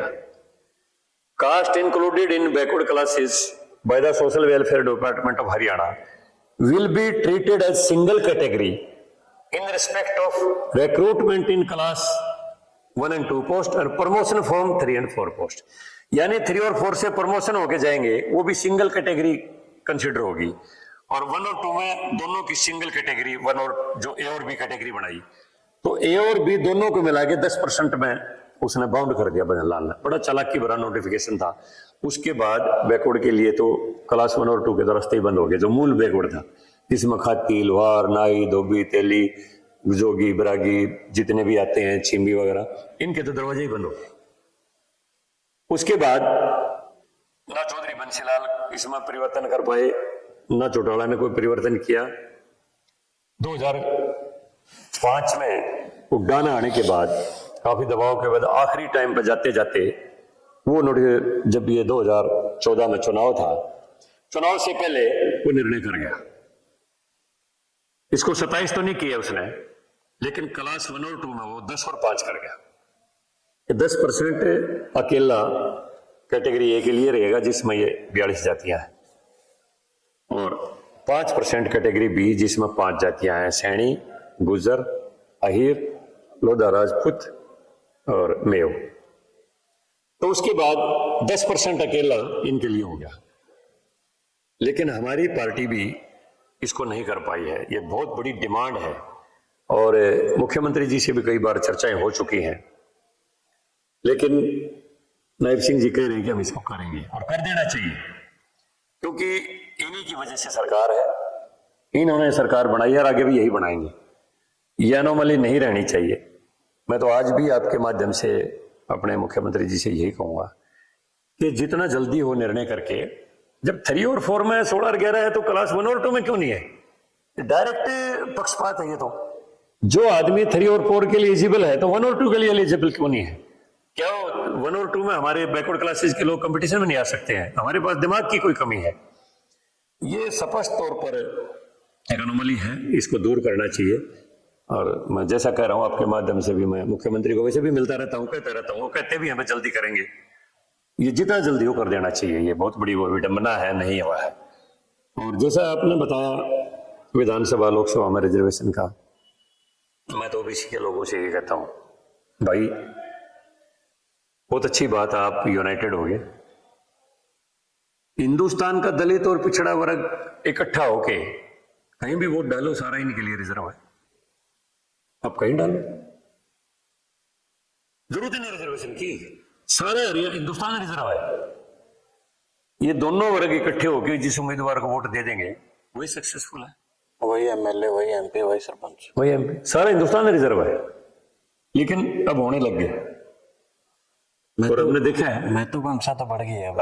होने लग गए और हो जाएंगे, अगले चुनाव तक हो जाएंगे। अब इनमें जागरूकता है, हम भी रोजाना जागरूकता करते हैं, मेरा तो काम ये रहता है। और अब होने भी लगे। मैंने इस चुनाव में प्रयोग किए थे, पंचायत चुनाव में। उम्र से बेसिक से बूढ़े हो गए हैं, लेकिन काम ऐसा कर दो जवान भी नहीं कर पाता ऐसा। तो मैंने इस चुनाव में कई प्रयोग किए थे, पंचायत चुनाव में। और मैं सिर्फ एक उदाहरण देता हूँ, डुमरखा गांव का, जो वीरेंद्र का अपना गांव है। वो 1 वोट से जीता था। 1 वोट से। हाँ, बड़ा जांगड़ा है वो लड़का, जांगड़ा लड़का। मेरे पीए के चाचा का लड़का है। अच्छा अच्छा। मेरा पीए है वहीं का, मनीष। मैंने कहा यार यो कह रहा था वीरेंद्र है, ये तो एक बड़ी बात हुई थी वीरेंद्र सिंह के गांव में। मगर इस वीरेंद्र को एक झटका दे के देखो ना गांव में। हाँ। लकिया करा बाबूजी, मगर थारे कोई छोरा है तो चुनाव लड़ दे, बिलापा नहीं पढ़न देंगे। मगर ऐसा है, SC-BC तुम इकट्ठे हो जाओ और ब्राह्मण से आशीर्वाद मांग लो कि भाई दादा तुमने हमने सारी उम्र थारी सपोर्ट करी, कड़मारी कर दो। उन्होंने वही किया, ब्राह्मणों ने जाके वह जा बेटा हम थारा साथ था, 1 वोट से जीत गया। तो मैंने कहा भाई सारे हरियाणा में प्रयोग कर लो। बड़ी चर्चा हुई थी इस बात को लेके। वैसे अचानक इस बात में मशहूर हो गई, वोट तो सरपंच बना और 32 विधायक बनाया कम मार्जिन से। तो मैं कहा भाई तुम कहीं भी इकट्ठे हो लो, सारा हरियाणा सारा देश तुम्हारे लिए रिजर्व है। तो आगे क्या रणनीति रहेगी, क्योंकि आपका सांसद का भी कम ही टर्म बची है, तो आगे देखो बात है जी, मैं तो जैसा मैंने कहा, मैं तो कभी MLA की टिकट मांगने गया नहीं। बुला के चौधरी देवलाल ने फार्म भरवाया था, बुलाए के दोबारा काट के टिकट दी थी। चौधरी बंसीलाल ने हमेशा बुला के टिकट दी, ना तेरे को लड़ना पड़ेगा। अब बीजेपी में मैंने कहा चौधरी बंसीलाल जब उधर गए, मैंने कहा जी मैं नहीं जाऊंगा कांग्रेस में। मैं उनके जाने से पहले ही बीजेपी में आ गया था, मैंने कभी डिमांड नहीं की। 2005 में भी मनोहर लाल जी ने कहा भाई चुनाव लड़ ले रामचंद्र, कहीं से। मगा जी ना मैं अभी नहीं लड़ता चुनाव, मैं 4 चुनाव हार लिया, मगर थोड़े से दिन मगर मैं पार्टी का काम करूंगा। मैं मोर्चे का अध्यक्ष भी रहा और प्रदेश का उपाध्यक्ष जनरल बॉडी में भी रहा। पूरे हरियाणा में मैंने टूर करके खूब आदमी जोड़े बीजेपी के साथ। 2009 में भी कहा मनोहर लाल जी ने चुनाव लड़ने की इच्छा है, मगर नहीं जी अभी नहीं है इच्छा। 2014 में मैं लड़ना चाहता था, पार्टी ने कहा कि भाई आप लड़ लो चुनाव, माजी अब लड़ लूंगा मैं। तो फिर सारी टिकटें बट गई, 90 की 90। मैंने इच्छा भी जाहिर कर दी थी, मैंने हल्का भी बता दिया था, लेकिन 90 की 90 बट गई। मुझे कह लिया अब ये क्या करोगे? मां भाई पार्टी की सपोर्ट करेंगे, लेकिन पार्टी के पास सर्वे गया कि भाई ओबीसी वोट नहीं देगा।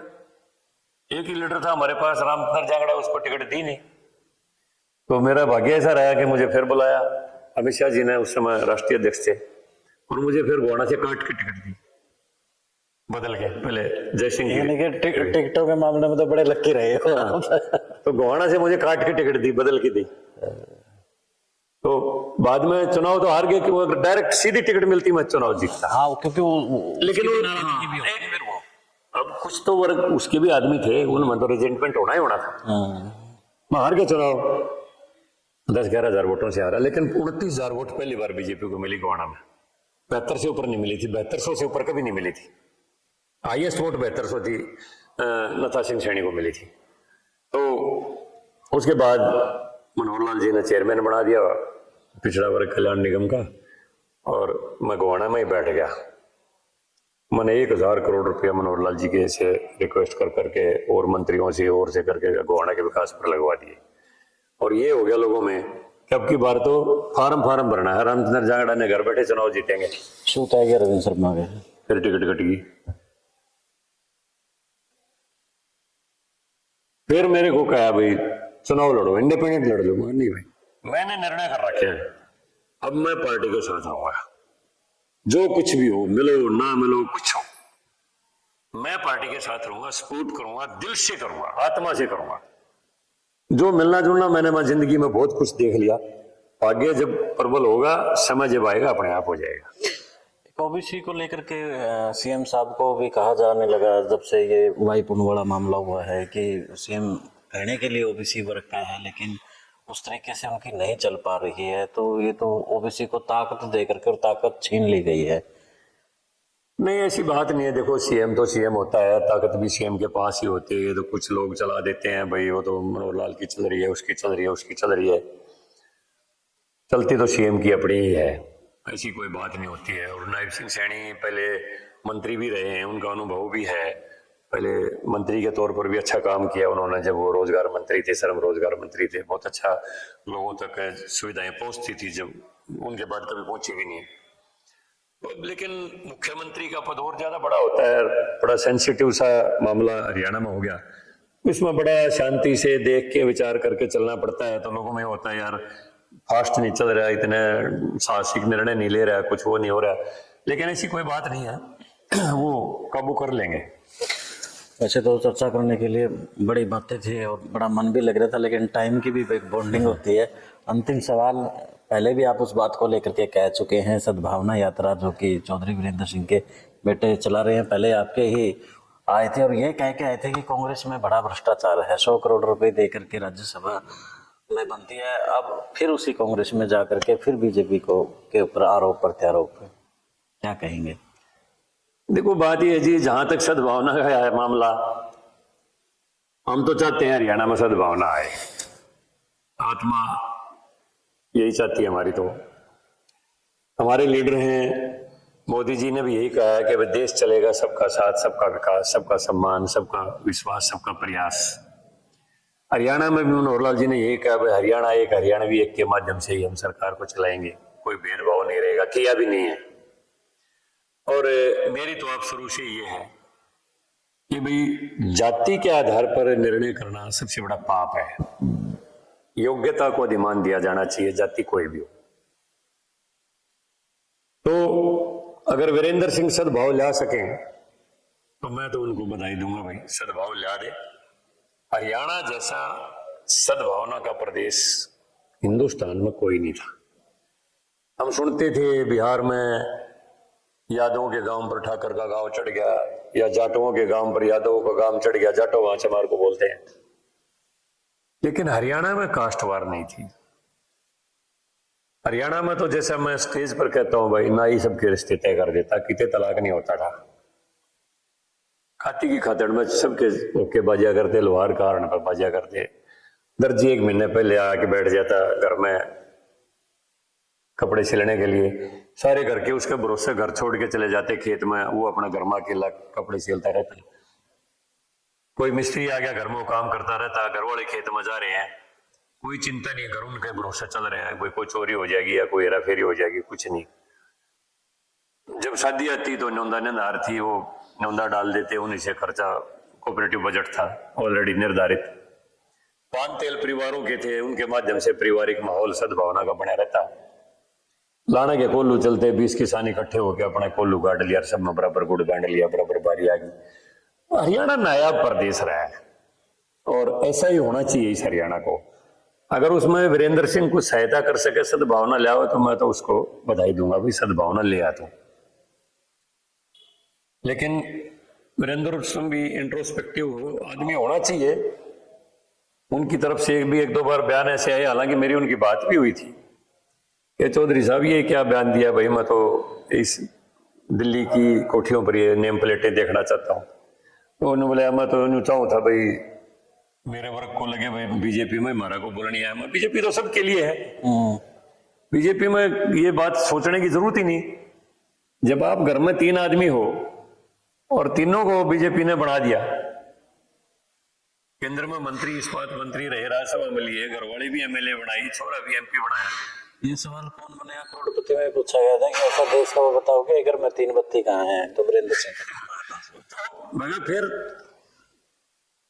मगर जो बात है ना वो आपके तो पता नहीं वो समझेंगे ना समझेंगे, लेकिन और आपकी नेम प्लेट उखाड़ देंगे ये। वो फिर भी चलो उधर चले गए, उनका मन है ये, सद्भावना लिया हूं तो बढ़िया है। तो बहुत बहुत धन्यवाद आपका।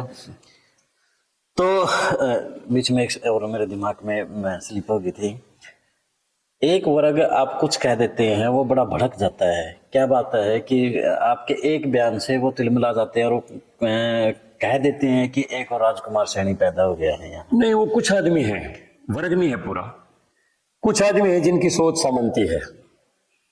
मेरे बहुत जाट मित्र हैं और मेरी प्रगाढ़ मित्रता है, पारिवारिक पुरानी मित्रता है, और मैंने भी अपने उसके बाद में पूरी मित्रता बढ़ाई है। मैं आज घोड़ा चले जाऊं, जितने जाट सरपंच है सारे इकट्ठे हो जाएंगे और सारे मेरे अंधभक्त हैं। मैंने डिस्क्रिमिनेशन किया नहीं कभी भी, जाति के आधार पर कभी भेदभाव किया नहीं। तो कुछ लोग हैं जिनकी मानसिकता है, पूरे वर्ग को मैं नहीं कह सकता हूं, कुछ लोगों की है। अरे मैं जो बात करता हूं मैं ईमानदारी से बात करता हूं, और कोई मैं किसी वर्ग विशेष के विरोध में कभी रहा भी नहीं, आज भी नहीं हूं मैं, और होना भी नहीं चाहिए आदमी को, पॉलिटिकल आदमी को, क्या किसी को भी नहीं होना चाहिए। मैं सद्भावना का समर्थक हूं, सामाजिक समरसता का समर्थक हूं। कुछ लोग हैं, अब जैसे रोहतक के मंच की जैसे आप कह रहे भाई दूसरा राजकुमार सैनी से मैं अपनी क्या तुलना करूं, मेरी उनसे क्या तुलना करें। मैं बड़ा लिटरेरी आदमी हूं, मैं पूरे इतिहास को, संस्कृति को बहुत अच्छी तरह से जानता हूं, पढ़ता हूं, उसके ऊपर अनुपालना करता हूं, ये नहीं कि केवल मात्र पढ़ता हूं। अपने बेटों की शादी की मैंने, उनको मंच पर नहीं बिठाया कि बहु नर छोर ने श्रृंगार के मंच पर बिठा दे, जो आवे वो कोई 500 दे दे, कोई 1100 दे दे और दे दे। नो, जाए जांगड़ा साहब, बच्चे भाई बच्चे अपने ऊपर हैं, आप रोटी खाओ कि जी कुछ सगुन में कुछ नहीं, सगुन आप आगे वो ठीक है। एक पैसा मैंने नहीं लिया। मेरी भतीजी की शादी हुई अभी 2-3 साल पहले की, 4 साल पहले रोहतक में, मैंने डी लगा दी थी, मैं 100 रुपए से ऊपर कन्यादान नहीं लेंगे किसी से भी। पहले ही अपना छोटा भाई चाचा का लड़का कन्यादान जो लिख रहा था, उसकी थैले में 50,000 रुपये खुले डाल दिए 100 के, जो भी 500 दे उसी को 400 का बंडल पकड़ा दे, बांध के तैयार कर रखे थे, वापस दे दे। तो ये क्या है भाई, हमने लूटने के लिए नहीं बुलाया, हमने आपको आमंत्रित किया अपने विवाह की शोभा बढ़ाने के लिए, आप आए, बहुत अच्छा है। तो 100 रुपये आजकल मामूली चीज है, बिल्कुल, उससे कम तो आदमी को देता भी नहीं। तो मैंने 100 से ऊपर कन्यादान नहीं लिया। मैं जो कहता हूं अपने ऊपर अप्लाई करता हूं। और मेरे घर में अभी औरत गई है, ये बहू हमारे चमारों की है, इसका दादा सर हमारे यहाँ नौकरी करता था, एक्सीडेंट में गुजर गया था, इसका घरवाला भी गुजर गया। मेरी रसोई में खाना पकाओ, मेरे मटकों में पानी पियो, हमारे वाल्मीकियों के लड़के दाड़कों में काम करते हैं, कोई डिस्क्रिमिनेशन नहीं, कोई बर्तन को हाथ ना लगाओ या खाना ना खाओ या अपने आप चाय बना के पियो।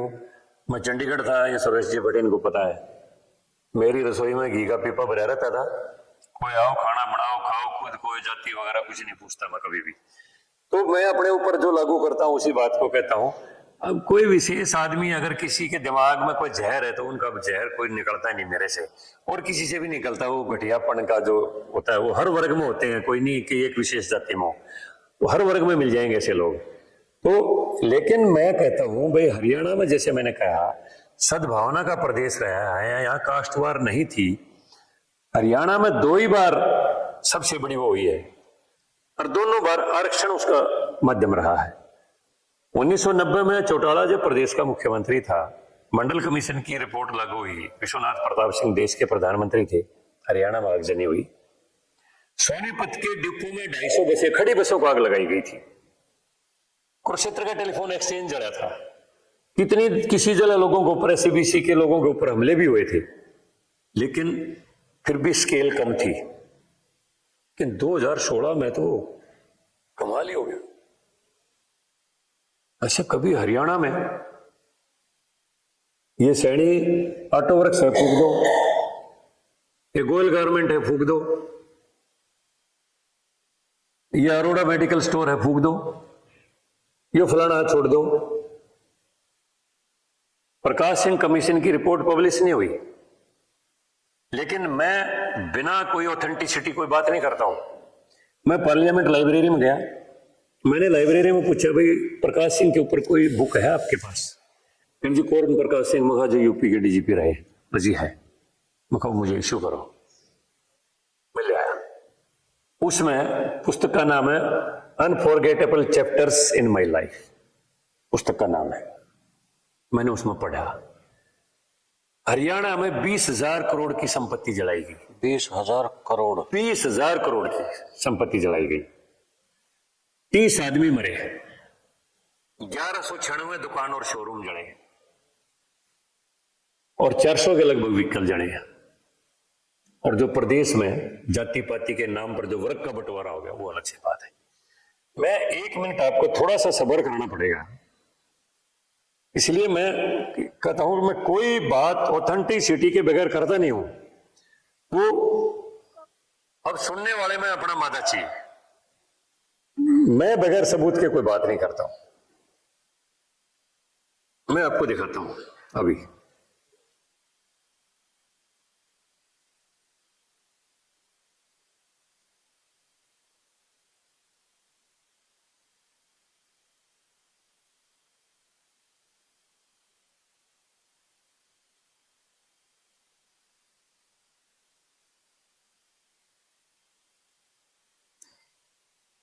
ये लीजिए,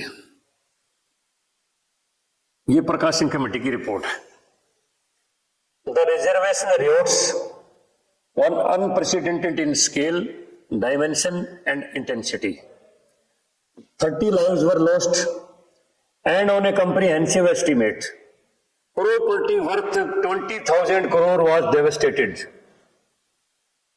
It was estimated that 1,196 shops were set ablaze. 371 vehicles were damaged or set on fire. 30 schools, colleges were burnt. अब देखिए इसी रिपोर्ट में ट्रिब्यून की एक टिप्पणी, इसी रिपोर्ट में जो दी ट्रिब्यून के एडिटर ने जो टिप्पणी की, एडिटर ऑफ द ट्रिब्यून, उसकी टिप्पणी है कि not even the entire combined जिहादी cadre of the Lashkar Taiba and जैसे Mohammad could have inflicted damage on this scale.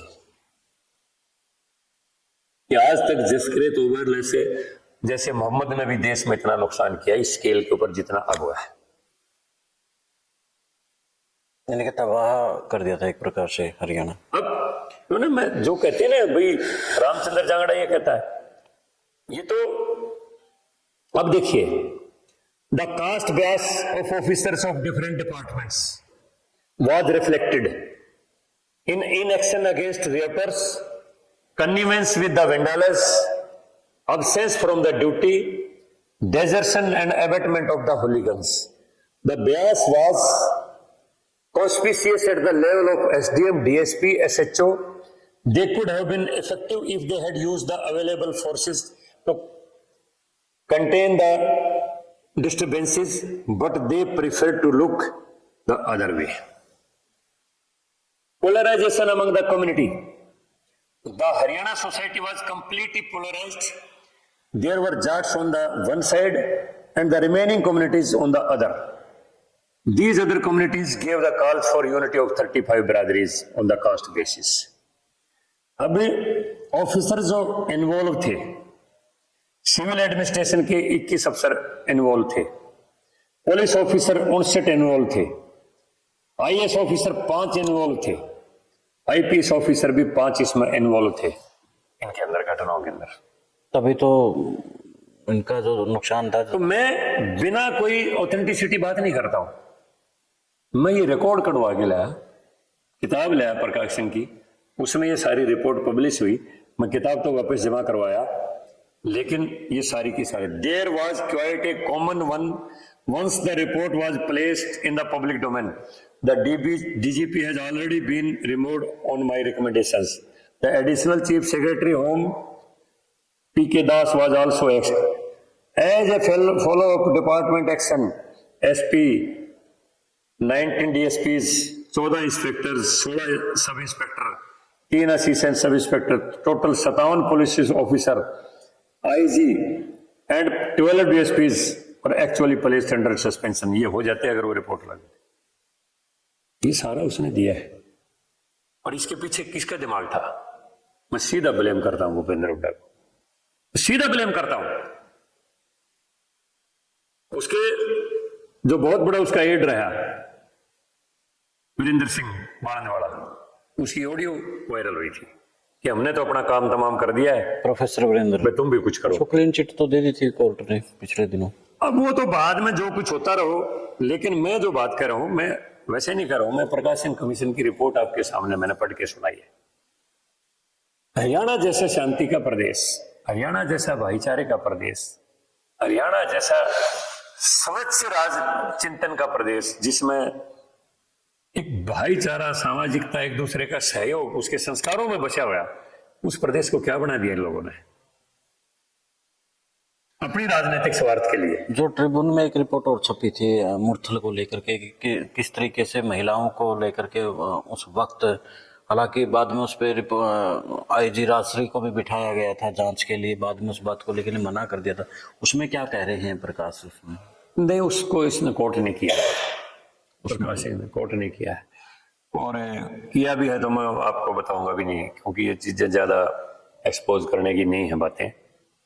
हम नहीं चाहते कि प्रदेश में दोबारा एक दूसरे के प्रति द्वेष फैले। हम तो चाहते हैं जो घटना घट गई, लेकिन जो आदमी आज भी जो ये बात करते हैं ना कि मेरे टाइम यूं था, हम होते तो यूं कर देते, मैं उनको एक्सपोज करने के लिए ये बात मंच पर कहता हूं। अरे ये क्या था, ये हरियाणा में क्या करवाया आप लोगों ने? अब कई कह देते हैं जी आप तो मैं राजकुमार सैनी, मैं उससे मेरी तुलना हो सकती ना मैं करता, वो कुछ भी हो, लेकिन मैं कहता हूं ये जो आदमी है, जो आज भी राजनीति में लोगों को कुछ भ्रम था अब की बार कि हुड्डा आएगा, अरे क्यों आएगा भाई? जिस आदमी ने प्रदेश का इतना बड़ा नुकसान कर दिया वो फिर आएगा तो फिर क्या होगा? एक संवैधानिक पद पे बैठ के ये कहना कि मैं पहले जाट और फिर CM, उसके बाद इस तरह के हालात तो हो सकते हैं। आज चौधरी बंसीलाल हमारे बीच में नहीं है, उनसे मुख्यमंत्री बनने के बाद 2-3 बार ये मिल के आया, कुछ मार्गदर्शन लेने के लिए गया होगा। उनकी टिप्पणी थी यह आदमी कुछ दिन हरियाणा का CM रह गया तो कास्ट वार करवाएगा। अच्छा, उसको पहले अंदेशा था। हाँ, इनकी विचारधारा को पढ़ के उसने ये टिप्पणी करी थी कि यह आदमी कुछ दिन हरियाणा का मुख्यमंत्री रहा तो कास्ट वार करवाएगा। आज हमारे बीच में नहीं है, कोई एविडेंस नहीं है, कि मैं जो एविडेंस बैठा हूं, मैं जो आपको कह रहा हूं, मैं सही बात कह रहा हूं, और वो हुई फिर कास्ट वार। हम तो चाहते हैं तो हम दोबारा भाईचारे का प्रदेश इसी तरह बना के रहे। और ये जो लोग हैं जिन्होंने किसी एक, देखिए यानी कि जो आदमी, बंसीलाल एक बात कहा करता कि जो आदमी पॉलिटिक्स में ऊंचे पद पर बैठ के कास्ट की बात करेगा ना, वो उसी कास्ट का सबसे ज्यादा नुकसान करेगा, वो उसको टारगेट कर देगा, बाकी लोग उसको टारगेट कर लेंगे। वही होगा। आज राजनीति से कहीं ना कहीं आउट होते नजर आ रहे हैं इसी की वजह से। अब देखो ना, बड़ी पीड़ा होती है मुझे, मेरे कितने बड़े कॉर्डियल रिलेशन है, मेरे पास लोग काम के लिए आते हैं, मैं नहीं सोचता ये जाट है फलाना दगड़ा, मैं नहीं सोचता बिल्कुल भी, और मैं फौरन फोन करता हूं। मेरे कॉर्पोरेट सेक्टर में भी बड़े अच्छे संबंध है, बड़े बड़े इंडस्ट्रीज वाले जिंदल परिवार से मेरे बड़े अच्छे संबंध है,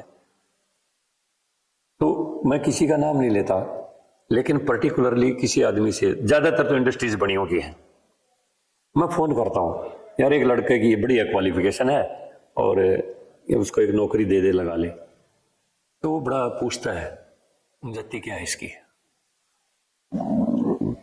ये बड़ी अलार्मिंग और बड़ी डेंजरस बात है, ये आदमी उसकी क्वालिफिकेशन के बजाय जाति पूछे। ये जब हम आमतौर पर वैसे बैठते हैं ना, मन में एक जिज्ञासा होती है कि पहले उसकी जाति जाने। यह हालात अब हरियाणा के अंदर बहुत डेंजरस है ना। बिल्कुल है भाई किसी आदमी की क्वालिफिकेशन तो पूछो, वो तो अच्छी बात है, लेकिन जाति पूछेगा आदमी, ये किसने बात पैदा की है, उसने किस नुकसान किसका हुआ है, उसी जाति का हुआ है ना नुकसान। तो बिल्कुल टारगेट कर दिया फिर उसने। आज बीजेपी की सरकार है, बताओ कौन सा ऐसा काम है जो किसान के हक में ना किया हो? एक भी बात बताओ जो किसान के विरोध की कभी बात हुई हो? हमने रोक दिया उसको।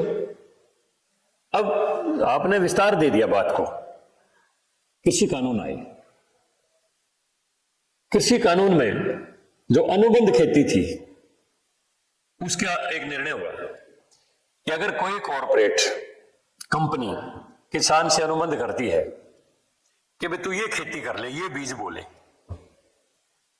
और मैं 1 लाख रुपये एकड़ का तेरे को दे दूंगा, फसल तेरी सारी मैं खरीदूंगा, तेरे को 1 लाख रुपये एकड़ का ठेका दे दूंगा। तो सरकार ने यह कह दिया अगर किसान अनुबंध की खेती करता है, बीज तो उसको वही बोना पड़ेगा, उसी के आधार पर बोना पड़ेगा जिससे वो अनुबंध करेगा।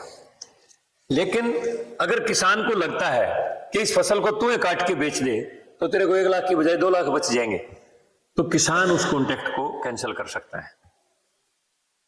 लेकिन अगर कॉन्ट्रैक्टर कहीं उसने जो बीज बोया और उसका फसल का भाव घट गया और उसने 1 लाख रुपए एकड़ की बजाय उसको घाटा पड़ रहा है, फिर उसको तो किसान को 1 लाख ही देने पड़ेंगे, चाहे उसको कितना ही घाटा पड़े। लेकिन किसान को लगता है कि भाई तेरे को तो अनुबंध कैंसिल करके फसल बेच देगा तो ज्यादा होगा, किसान कॉन्ट्रैक्ट को कैंसिल कर सकता है। इसमें यूं बताओ किसान का फायदा था, कॉन्ट्रैक्टर का फायदा था। और फिर ये कर दिया। अरे हमने तो कांग्रेस का जमाना देखा है, राजस्थान में हम गेहूं नहीं ले जाके बेच सकते थे, गुड़ नहीं ले जाके बेच सकते थे। किसान कृषि कानून में कर दिया कि किसान अपनी फसल को देश के किसी भी कोने में ले जाके बेच सकता है। अब इसमें किसान का कौन सा नुकसान था? सीधा खाते में पैसा जाएगा।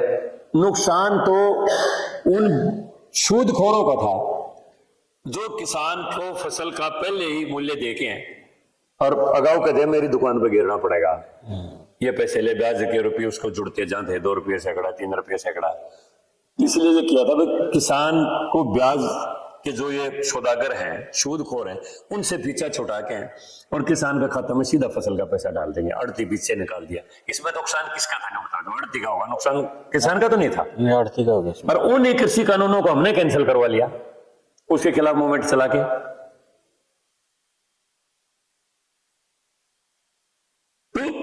जो गुमराह वो देवलाल कहता था ना भाई किसान को तो बहकाया जाता है, समझाया नहीं जाता, वो बहक के अपना नुकसान कर लिया। लेकिन बीजेपी सरकार आने के बाद एक किसान के हित में फैसले हुए हैं, आज भी हो रहे। जो खिलाड़ियों वाला मामला था ये कैसे? कौन सा? जो विनेश फोगाट का जो मामला था, ऐसा है जी, उसमें आरोप लगे थे नहीं कि इसके पीछे तो पूरे दीपेंद्र की प्लानिंग थी बीजेपी को वो करने के लिए। जो कुश्ती संघ के अध्यक्ष थे, अब उनका बेटा भी एमपी बना है, उसी सीट से अच्छे भारी बहुमत से जीता है। मिथ्या आरोप लगा के और खेल जगत को भी दूषित करना, कहीं ना कहीं तो राजनीति का स्टैंडर्ड लेवल होना चाहिए कि हर बात में हम राजनीति करें, हर बात में राजनीति करें। खिलाड़ी तो पूरे देश के लिए, राष्ट्र के लिए खेलता है। जब भारत को कोई ओलंपिक में मेडल मिलता है, ठीक है, उसके परिवार के लोग, जाति के लोग, चाहे स्टेट के लोग उसको फैसिलिटेट करते हैं, उसका सम्मान करते हैं, लेकिन मीडिया में क्या आता है? भारत ने एक मेडल जीता है। बिल्कुल, ये तो नहीं आता ना जाटा एक छोरन मेडल जीता है, नहीं आता, या खातिया छोरन जीता है, ये आता ना भारत ने एक मेडल जीता है। अगर मैं इसलिए बार बार मंच से कहता हूं कि सैनिक और खिलाड़ी देश के हैं, ये देश के हैं। जब बॉर्डर पर कोई सैनिक शहीद होता है तो कभी ये खबर नहीं आती कि भाई जट्टों का एक लड़का शहीद हो गया, ठाकुरों का शहीद हो गया, या चमार का, या लोहार का, या खत्ती का शहीद हो गया।